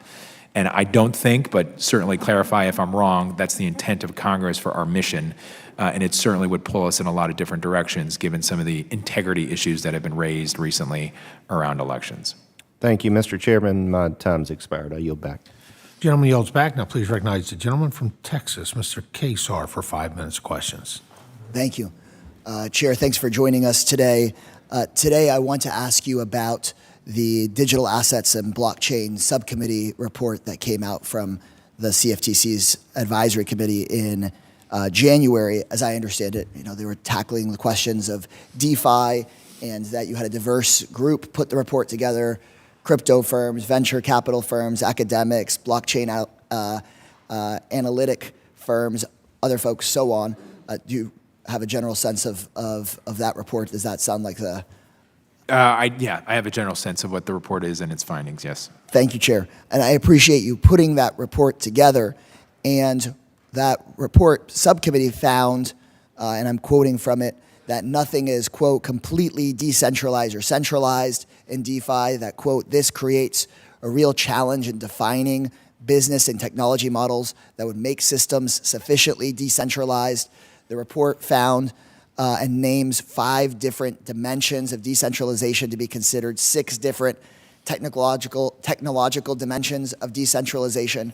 They created a matrix to try to figure out how to really determine that something is truly decentralized. It's a pretty complex set of findings, but the summary at the end of the day here was that there is no single dimension or technology that will serve to make a project or an enterprise decentralized, and that there's a great deal still to learn about these technologies and how to determine if something's decentralized or not. Does that generally check out with you? Yeah, 100%. So my concern is that around the FIT Act, which has, of course, come out of this committee, is making its way through Congress. It doesn't directly tackle DeFi, but it is specific. The whole bill hinges on the question of decentralized governance and decentralized networks. And my concern, and I'm interested in which concerns you share with me, which ones you may not, is that we may be premature with passing this bill if this agency report, which I appreciate you all putting together, has these real concerns that we may not yet be ready to define what is truly decentralized and not. And so do you have concerns about the amount of work that it will take your agency to implement the FIT Act, given those challenges defining decentralization? Do you have concerns that this hasn't been, these questions haven't been developed enough yet, and there's still so much to learn that we might just be handing you a bill?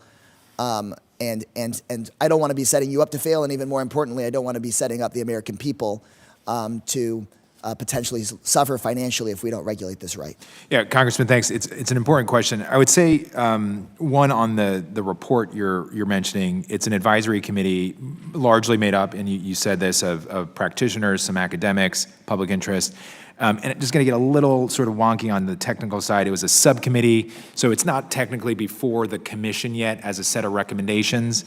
The whole committee would have to, the whole technology committee would have to approve it in order for it to officially come to the commission. And there were a number, or at least one dissenting opinion, so I think there's some things to think about what were the pros and cons of the report. Regarding the FIT bill and your point about its prematurity, and I appreciate that, DeFi conversation is quite complex. We've brought a number of enforcement cases which I think have raised policy concerns from folks outside of the CFTC and even some inside. We had some dissenting opinions, which is fine.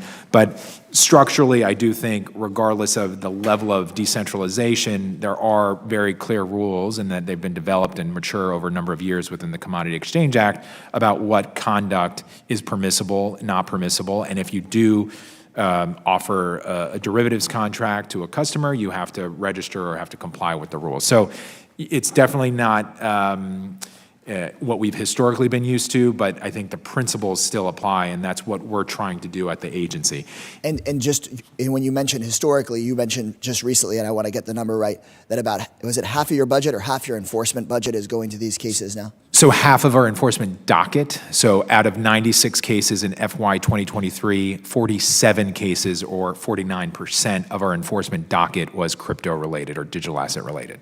And I guess just because I'm short on time, just my concern is if it's already half of your docket, and then we are to hand you this whole industry to regulate, potentially with fewer resources than you've asked for, in an area where this subcommittee's report is saying we're having a lot of trouble even defining what is decentralized. I worry that that's going to lead to lots of problems. You've got an industry that in just the last 3 years has lost $2 trillion on its market cap. That's 60% that it's lost. It's really volatile, and so I worry about that when we really need to be protecting farmers and ranchers and dealing with oil and wheat and this other industry where some of these experts are saying we still can't even really define what decentralized is. I worry about setting the CFTC up or the American people up for a failure here. Congressman, I appreciate that point, and I think we should always walk cautiously, whether it's legislatively or administratively, but my observations over the past 7 years and the enforcement cases we've brought, I appreciate your point of view on the size of the enforcement docket being one where we're not focusing. As I said to Mr. Longworth, our number one priority is always traditional commodity markets. But to me, and yes, the market cap dropped from $3 trillion in 2021 down to less than $1 trillion, a year ago, and now it's back up over $2.5 trillion. To me, that just demonstrates there is real, persistent adoption and demand from Americans to invest in this asset. It is unregulated. That's been proven across, I think, the U.S. regulatory scheme. And I think every minute that goes by is a new investor, a new retail participant who's potentially going to lose money. And I think we need to act quickly. If we need to subsequently act on DeFi or other areas, that's fine. But we need to act. It is consuming a huge amount of our resources because there's so much fraud out there in the public space. Thank you. The gentleman's time has expired. Now recognize Mr. Feenster for 5 minutes of questions. Thank you, Mr. Chair. Thank you for this hearing. I also want to thank Commissioner Benham for being here today. My district is home to some of the best soil in the world, literally. Just recently, just a few miles from my home, we had per acre sell for about $30,000. Which is very significant. On the ground, small challenges in conservation practices can result in huge carbon benefits, and you guys are a part of that. In December, the CFTC issued proposed guidance about listing the voluntary carbon credits on CFTC regulated exchanges. You justified this authority to issue proposed guidance under CFTC's anti-fraud and anti-manipulation authority. When you start thinking about that carbon market and where it's going to go, where it is today from 10 billion to probably 30 billion, obviously my farmers are very involved and it adds value to their farmland. So Mr. Benham, what is CFTC doing to ensure that farmers and landowners are being protected from fraud and manipulation of this voluntary carbon credit market? Congressman, thanks for your question, and I appreciate your recognition, from your constituents. I worked personally very closely, and my team did, with the ag community as we crafted this guidance, and we wanted their feedback. We wanted to see what they were observing, what they were being offered, and I think there's a bit of a hesitation right now because they don't quite feel confident that there's a level of integrity in the market where they are willing to, execute on some conservation practice or change their traditional practices for farming to sort of engage in this carbon market. We have, as I said earlier, listed futures contracts and voluntary carbon credits. As with any commodity, if we have a listed futures contract on a CFTC exchange, we have an interest in the health of the underlying market, which is to your point about the Fraud and Manipulation Authority. So the guidance really is an effort to clarify expected diligence that the registered exchanges would use when they list these voluntary carbon credit contracts, because ultimately the listed CFTC contracts are referencing an underlying registry or some other cash market voluntary carbon credit registry. And we want to make sure that the exchange uses appropriate diligence when it references these underlying exchanges. And ultimately, that's going to protect your farmers and others across the country as they start to engage in this marketplace. And that's very good information. I fully agree with where you're headed and where you're going with this. The question is, how do we get this out to our landowners and to our producers? Are you collaborating with USDA at all, or can you collaborate with USDA and try to get this information out? A lot of my producers, as you noted, are very hesitant to go down these rabbit holes, go down the path of better conservation and so forth. Can you extrapolate on that just a little bit? So I can tell you that over the course of 2 years leading up to the issuance of the guidance in December of 2023, we held 2 convenings at the CFTC. USDA was our participant, among other regulators. We've been in close contact with the Secretary's office, undersecretaries around conservation, and those that are engaged in the voluntary carbon credit space. I know that they have some matters and some sort of vision they have around the voluntary or the carbon market generally. And I've been working closely with Farm Bureau, councils of farmer cooperatives, Corn and Growers Association, and others to make sure that we are as much engaged with them and seeing what they're observing so that we can essentially I would say, produce a guidance document that's appropriate and that's calibrated to what the marketplace is, and ultimately provide that protection for them that they're demanding. Good. Well, I thank you for that. And I just think this is such an added value for our farming community as we move forward in the next decade. I appreciate what you're doing, but again, this information that you have needs to get out. Yep. And please continue to work with USDA on this progress. Thank you, and I yield back. Thanks. Gentleman yields back. Now please recognize the Forestry Subcommittee Chair, Mr. LaMalfa, for 5 minutes of questions. Thank you, Mr. Chairman. My regrets at having dueling committees here, so I missed a good portion of today. So hope none of my question or comment is too duplicative. But thank you, Chairman Benham.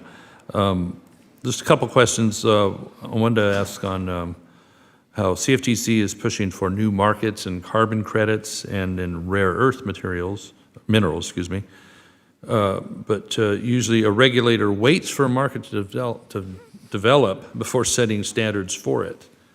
That's unless the law made by Congress tells the regulator to first set the standards, but in this case, Congress has not done so with carbon credits or rare earths. So do you think it's right for the CFTC to be getting out ahead for these new markets without congressional approval or direction? Do you think the agency is justified in basically twisting the current law to do its own initiative? Congressman, thanks for the question. As I said to Mr. Finstra just earlier, we do, in fact, on the carbon credit side, and I'll address the rare earth side as well, on the carbon credit side, we do have listed futures contracts on voluntary carbon credits already on several of our exchanges, and we're seeing increased demand by CFTC customers to see these contracts offer products. What is the nature of the carbon credits? Well, I can say that on at least 2 exchanges, we have voluntary carbon credit futures contracts that reference an underlying registry that issues the credits themselves. So based on the price of the credit from the underlying registry, the futures contract is using that price reference to price itself. Understood. I just wonder what more directly do the type of credit have to be generated in an agricultural situation, or where does the actual carbon, where the rubber meets the road, where's that credit? There are a number, so I think I know for sure that one of the contracts references a weighted average of several registry, which includes nature-based credits, which would be, to your point, carbon sequestration through some sort of conservation practice or a forestry plan or whatnot. So soil tilling or, as mentioned, forestry, cutting trees in a particular way? Yes. All right. So what is the target goal for carbon? I mean, what number are you trying to, in tons, or what's the baseline? What percent of the atmosphere is carbon dioxide to begin with? So my intent, specifically with the guidance and our efforts in this space, is not to set the methodology or not to set the amount of carbon that's pulled from the atmosphere. I'm simply trying to put out a document that would ask the exchanges, which are registered and regulated by the CFTC, who list the carbon credit derivatives contracts, to use appropriate diligence when they reference underlying registries. So that, in fact, just say, for example, ABC Registry, which issues credits, say a nature-based credit, which is used off of a conservation practice, if they're selling a credit saying we're sequestering 1,000 tons of carbon, we want to ensure that credit is credible and that it actually sequesters the amount of credit, the carbon that that registry is saying it does. That's sometimes very hard to define. I'm glad you have oversight on that. Let me shift gears here quickly with my remaining time. The CFTC proposed a rule that would require certain derivatives to establish what's called an operational resilience framework, right? So you highlighted how you were working with domestic regulators to ensure that ORF requirements are not duplicative. Have you had similar conversations with foreign regulators, and how are they approaching these types of challenges? Congressman, we're very engaged, certainly in the foreign forums with other regulators across the globe, but I would say more importantly, we are very engaged with domestic regulators, both market regulators and the banking regulators. There is frequent instances where our registrants are also registered with other U.S. regulators, and you could have scenarios where there's duplication of regulations. Around cybersecurity, I certainly wouldn't want one of my swap dealers or futures commission merchants, which is also a bank prudentially regulated by the Fed, the OCC, FDIC, to have to comply with 2 different sets of standards around cyber. So our intent in this rule, which is a proposal phase, is to ensure efficiency in compliance, but also being mindful of the unique nature of derivatives markets, so that if there are any holes or gaps that a banking regulator might impose on a holding company, we're filling that gap, but not creating duplicative regulations that the bank regulators might have for the holding company. Okay, all right. I have to yield back, but maybe in some further comments, is there a substituted compliance for other entities that might have a similar issue in their home? But I'll yield for now. Maybe you can touch on that in a following comment. Thank you. Thanks. And yields back. Now, please recognize the gentlelady from Florida, Congresswoman Kamek, for 5 minutes. Thank you, Mr. Chairman, and I appreciate you being with us today. No easy discussions happening in this room. So with that, I'll just jump right into it and dispense with comments. Chairman Benham, decentralized finance, and I know I've heard some of my colleagues here today talk about this, and again, I don't want to get into the weeds too much, but DeFi, it's a growing component of the digital asset ecosystem, and it's been receiving a lot of attention. So can you please share with us any ongoing or planned rulemaking work streams at the agency regarding this issue? Congressman, thanks for the question. We are certainly engaged with the market, the stakeholders. I mentioned earlier we have an Office of Technology Innovation. We have several advisory committees, and some of them look into this space and convene members of the technology community. And we're looking at how we can engage, we can learn, and to ensure that our rules essentially reflect where the technology is. I would say, though, that DeFi presents a lot of issues. We brought a number of enforcement cases where there have been individuals offering derivatives products, but they don't necessarily have a centralized traditional model of a broker, an exchange, Right. or a company. It's an automated sort of trading platform is the best way to think about it. Is you have a group of individuals who programs an automated trading platform, and it just sort of self-executes on its own without any human intervention after the start, so to speak.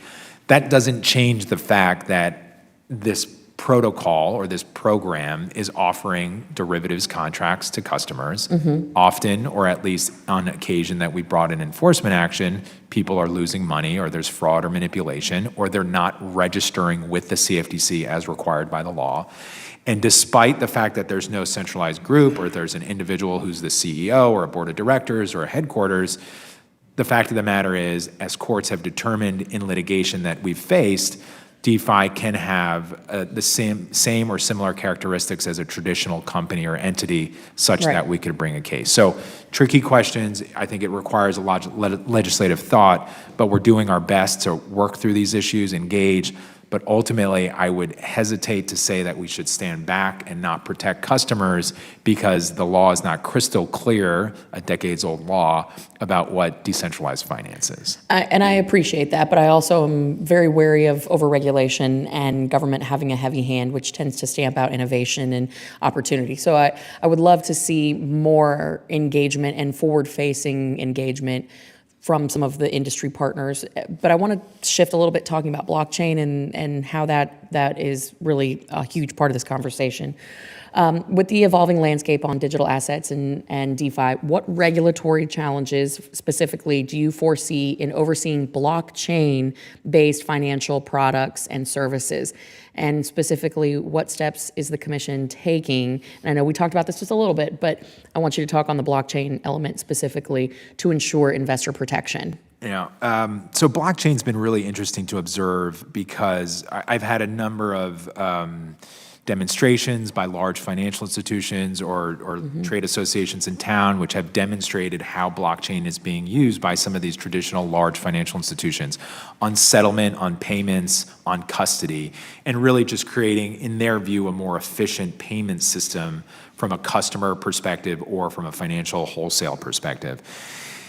In some respects, our core principles, which we have a principles-based regulatory structure, is very helpful because you can almost fit a lot of different technologies into a principles-based regulatory structure. It's about compliance and being free from fraud and manipulation, having a proper governance structure, making sure you have system safeguards, all things that would apply if you were on a trading floor or if you had a blockchain. So we're engaging with the industry. We're trying to learn what they're doing. I don't think adoption has been so deep at this point that we necessarily have to jump ahead and write rules. I think in part our principles-based regulation is adequate, but there could be components of blockchain that would require policy, either a rule, advisory, or guidance, and we certainly want to see and observe what's going on in the industry so whatever we do, to your point, doesn't get ahead. Well, and I will say, especially given the fact that we don't want enforcement to become the mechanism by which this gets rolled out. We want legislative solutions so that it's actually done correctly. But given that the derivatives market is so largely overseas, and I know I'm over my time, but I'll just leave us with this. Given the international nature of commodity markets and global proliferation of blockchain technologies, is there any cross-border cooperation or efforts underway on this? Yeah, we work closely. So I'm the vice chairman of IOSCO, which is a multilateral organization across all securities regulators in the globe. We participate with the Financial Stability Board. I have frequent conversations with fellow regulators in Europe, Asia, the Middle East.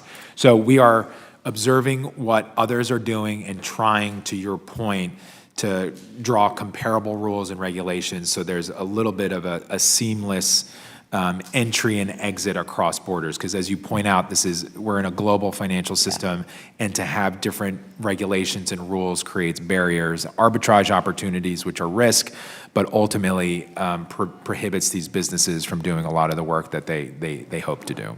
I appreciate you being here. Thank you. My time has expired. Mr. Chairman, I yield. Thank you. General yields back. Now please recognize the gentleman from Texas, Mr. Jackson, for 5 minutes. Thank you, Mr. Chair. I would like to yield my time to the chair. Much appreciated. Thank you, Mr. Jackson. Chairman, can you talk about the difference between CFI and DeFi actors when it comes to regulation, and quite specifically the application of FIT 21 as it's proposed? Chairman, thank you for the question. This is really the crux of the issue with CFI versus DeFi. In CFI, you have more ascertainable participants. This is what we're traditionally oriented with in a trade cycle or in a financial ecosystem. DeFi, you don't have those identifiable partners, which could result in a registration. It could result in an enforcement action or in any number of other things. But ultimately, what we've done historically, and this is not many years, this is just a few years, as it relates to potentially regulatory requirements or enforcement actions, is focus on the conduct and what exactly is being offered and how it is interfacing with customers and investors. And ultimately, if we see a DeFi product that's offering derivatives contracts, as I was saying earlier, we have to do what we can to identify who, if anyone, or the association itself, which is a sort of a legal term of art, is providing the derivative services outside of compliance of CFTC registration. And that's who and where we've sort of steered our attention. In terms of the FIT bill, I do think it takes many important steps to address these issues. As Mr. Cesar was saying, they're complicated. We're seeing a lot of variation in how we should address these issues. And I think it will take time, but ultimately I'm very much encouraged by what the FIT bill aspires to do and what you're trying to accomplish, Mr. Chairman, in terms of both regulating and filling these gaps, but also thinking forward about some of these new technologies and how they fit into the existing Commodity Exchange Act. Well, thank you for that. I think our goal is to make sure that we provide the guidelines and tools for you to do that. So digital commodities are regulated by clarity and, quite frankly, transparency, direction, guidance, versus what we've seen in the past, perhaps by another agency, which is regulation by punishment. I want to touch on. In February, the CFTC proposed a rule that would establish minimum fitness standards and conflicts of interest rules, among other things, for derivative exchanges. Can you elaborate on what this rule requires and why is it necessary? Chairman, this was a rule, conflicts of interest around CEFs and DCMs, swap execution facilities and designated contract markets, essentially our exchanges. When I first started as chairman back in 2021, I convened my division directors, my leadership team. I said, let's start identifying areas that we need to write rules. This came out of the Division of Market Oversight. It's actually about a decade-old requirement going back to Dodd-Frank around conflicts of interest to some extent, and it had just remained without a final rule. So Over the course of 2 years, as you know, rules take time to produce. They're long documents. There's legal analysis, there's economic analysis, among other things. So the timing came that we were able to produce the rule and propose it at this point last month. I would say, and there was some dissent or discussion about whether or not it went far enough, especially in the conflicts of interest space. I've said this publicly multiple times. Despite that, initial conversation I had back in January, February of 2021, when I first took over as acting and then ultimately permanent chair, a lot has changed. We've seen the emergence of vertically integrated registrants and applications. We've seen decentralized or non-intermediated in some respects applications. And I think this raises, as I said in my opening statement, a number of very unique and novel questions around conflicts of interest. So what I did to address that particular issue, separate from the rulemaking you addressed, is we put out a request for comment. We asked the public to give us feedback on conflicts of interest around affiliations, so that if you have a holding company that owns the exchange, that owns the broker, that owns the clearinghouse, what potential conflicts exist if you have a single owner of all three parts of this trade cycle. We got great comments back, and as I said publicly, we are looking towards proposing a rule on conflicts of interest around affiliations later this year. It can be discrete and unique from what we did last month, but it doesn't necessarily undermine what we're going to do. I thought what we did last month was tremendously important. It's going to bring integrity and safety to markets, but it's only one step. We're going to take more steps. We can do multiple things at once, and we're going to address issues as they continue to evolve and present themselves to us. Just a couple quick follow-ups to that. What powers does the commission have to engage with a registered market participant regarding a transfer of ownership of a registered entity? So it's a good question, Chairman. We actually legally do not have authority to prohibit, to stop, or to influence a merger, acquisition, or any sort of combination of two entities. The authority we have is to ensure that if there is a merger or an acquisition of two entities, one of which is in compliance or registered with the CFTC, that the new combined entity remains in compliance with the Commodity Exchange Act.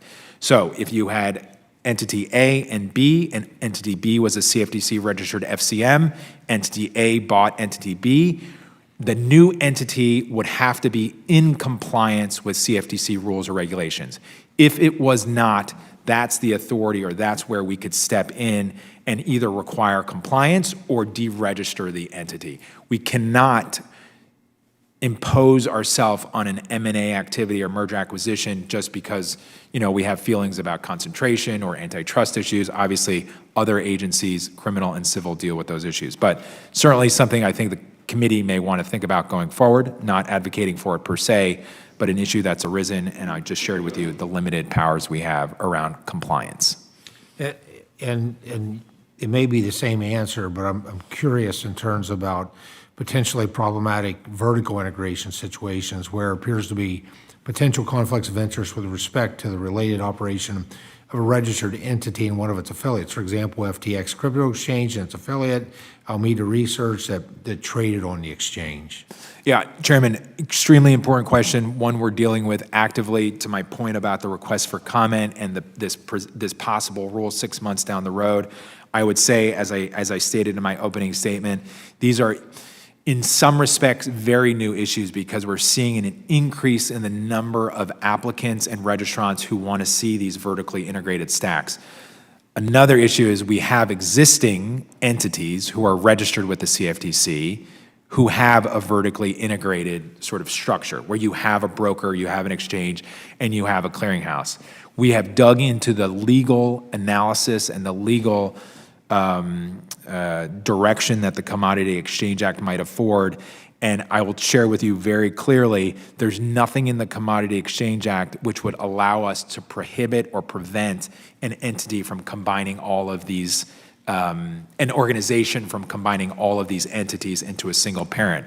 What we can do is apply our conflicts of interest core principle and other core principles to ensure that the affiliated entities are sufficiently walled off, whether through personnel, technology, boards of directors, leadership, financial resources, but we can't necessarily prohibit one holding company from owning multiple. It's an interesting policy question. It's a product of technology, competition, and I think we should continue to collectively think about it because it really goes to the heart of market structure and whether or not we want to see this type of entity continue to grow and be adopted in our space, because there are a number of policy, risk, and innovation questions that ultimately arise when you have these vertically integrated stacks. Very good. Well, thank you. Now I'm pleased to recognize for 5 minutes for questioning the gentleman from Altoona, Iowa, Mr. Nunn. Good Altoonas across America. Thank you, Mr. Chairman, both in Iowa and in your home state. Chairman Benham, thank you very much for the work that the CFTC and your team has done in this area. We're unique in the sense I get to sit on both the Ag Committee here as well as the Financial Services Committee across the way here. A lot of exciting overlap, but also I think everyone from my farmers with a bushel of corn to my small business owners with the desire to be pioneers in the digital asset space are looking for guidance. And CFTC has been, I think, an open place for innovation and stabilization to really take root. And so I want to compliment you, first of all, on the work that you guys have done there. I also recognize that you have a large portfolio. So we've received some feedback from a number of stakeholders regarding some downstream impacts of Basel III and its proposal in the derivative markets and ultimately the end user. In a number of ways, this has been a challenge. In fact, working with the chairman here, we have called out some real flaws that we see and emphasized the negative impacts that this proposal would have on the agricultural community specifically. So, Chairman Thompson, what I'd like to do is submit this letter for the record with the folks who have signed on with us. Without objection. So first, Chairman Benham, the future commissions market, our FCMs, provide farmers with access to critical parts of the market. The FCM consolidation is occurring at alarming rates. I know you've seen this chart. My farmers have certainly seen this chart. Folks not just inside Iowa, but across the country are facing this, which further decreases our growers' ability to access markets. Talk to us a little bit about how Basel will exacerbate this issue. Congressman, thanks. And I'll just sort of caveat that this could be a significant issue. As you point out, this chart resonates very much with us. I said earlier this morning that we've seen a significant decrease in the number of FCMs over the past 20 years from 177 to just 64. And at the same time, we've seen a huge growth in customer segregated money being held by fewer FCMs, from $88 billion to $500 billion over 20 years. So huge decrease in FCMs, huge growth in the amount of money being held by fewer FCMs. Ultimately, with historically a low interest rate environment and a more competitive landscape, FCM numbers have reduced over time. Obviously, the interest rate environment is changing, but I don't necessarily think that's going to change the dynamic of new FCMs coming into place. There are huge economies of scales and barriers to entry, and we sort of live with what we have. My happiness or my content would be, at a minimum, staying in this range. I don't want to see this continued pattern of reduction of FCMs. Ultimately, as you would imagine with any business on the sort of P&L side or a balance sheet side, if there are more charges, more costs, it's going to create more impediments, possibly being passed through end users, farmers, ranchers, energy producers.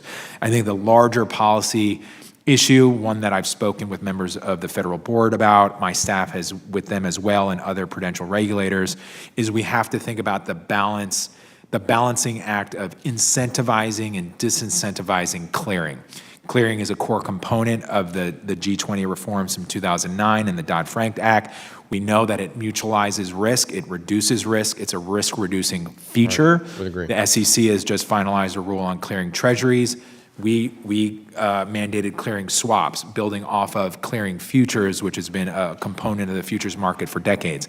Point being is we all agree clearing is a positive thing. It's a good thing for market risk, for market stability. We want to make sure any new prudential rules, I speak very confidently that Capital is a core component of financial regulation and good financial regulation, but it has to be calibrated appropriately so we're incentivizing clearing and not disincentivizing, because ultimately that's going to reduce risk. Chairman, same page. I appreciate your leadership on it. In the sake of time, you've answered a number of these things. I would just encourage you to continue to work with your partners, particularly on the Fed, to emphasize how important that is as well. I want to switch very quickly. Proud to support FIT 21. We've talked a lot about that today. It's an area that continues to be just a growth opportunity. Prometheum recently announced its intention to custody Ether. I am concerned that the SEC will use this as an opportunity to circumvent Congress and even the CFTC in this space to further confuse participants who are already in the field. So I know I've asked you this before, but I want, given the reports, do you still believe Ether falls into that commodity area where CFTC can really allow digital assets like this to take root and be successful? Yes. With a follow-up then, until FIT 21 becomes law, what can the CFTC do to continue to bring clarity to this spot? I know I have 3 seconds left. Shoot. Well, ultimately, it goes down to the contracts that are listed on an exchange. You know, we don't do this without analysis, legal analysis, policy analysis. So as the Bitcoin futures contracts were listed in 2017, and then the Ether futures contracts were listed in 2020, we work closely with fellow regulators, but we also do the analysis internally about the underlying asset, whether it's a physical commodity, whether it's interest rate, currency, or credit product, or a digital asset. We do the analysis under the Commodity Exchange Act. We work with the exchanges, and we ensure that what they are listing, above all else, is a commodity. Please continue that until FIT 21 becomes law, and then let's collectively work not only bipartisan on this, but with our private sector and our agencies across the board. Thank you, Mr. Chair, for the grace. I yield back the remainder of my time. Gentleman yields back. As we prepare to close here, I'm going to offer just a closing statement. Chairman Benham, on behalf of myself, Ranking Member Scott, and quite frankly all our members, thank you again for joining us today. And thank you for your leadership. Strong leadership, collaborative leadership, and we are very appreciative. Our discussion covered a wide range of important topics today, and thank you for your thoughts on bank capital standards and the impact that they would have to our farmers and energy producers and other end users. It is so important that we get these right. Do not be shy about engaging with other financial regulators on the problems that you've identified. We also appreciate your commitment to the future, both in your advocacy of sound digital asset rules and the Commission's focus on emerging issues. And finally, you heard today the members of this committee are serious about federal employees across the entire executive branch returning to the office in person on regular schedules. In-person work fosters better communications, promotes greater accountability, and builds deeper relationships. I can attest to that with our committee when we're in person versus the days that we were trying to do this virtually. There is just no comparison. That synergy that comes from that proximity. And so COVID's over, and America needs to get back to work. So please keep us apprised of the CFTC's plan for staff to return in person to the office. You, your fellow commissioners, and the commission staff continue to serve a critical role protecting the public. And we look forward to working with you to ensure that the commission has the tools it needs to promote the integrity, resilience, and vibrancy of the U.S. derivatives market. So thank you so much for today. Under the rules of the committee, the record of today's hearing will remain open for 10 calendar days to receive additional materials and supplementary written responses from the witnesses to any question posed by a member. This hearing of the Committee on Agriculture is adjourned.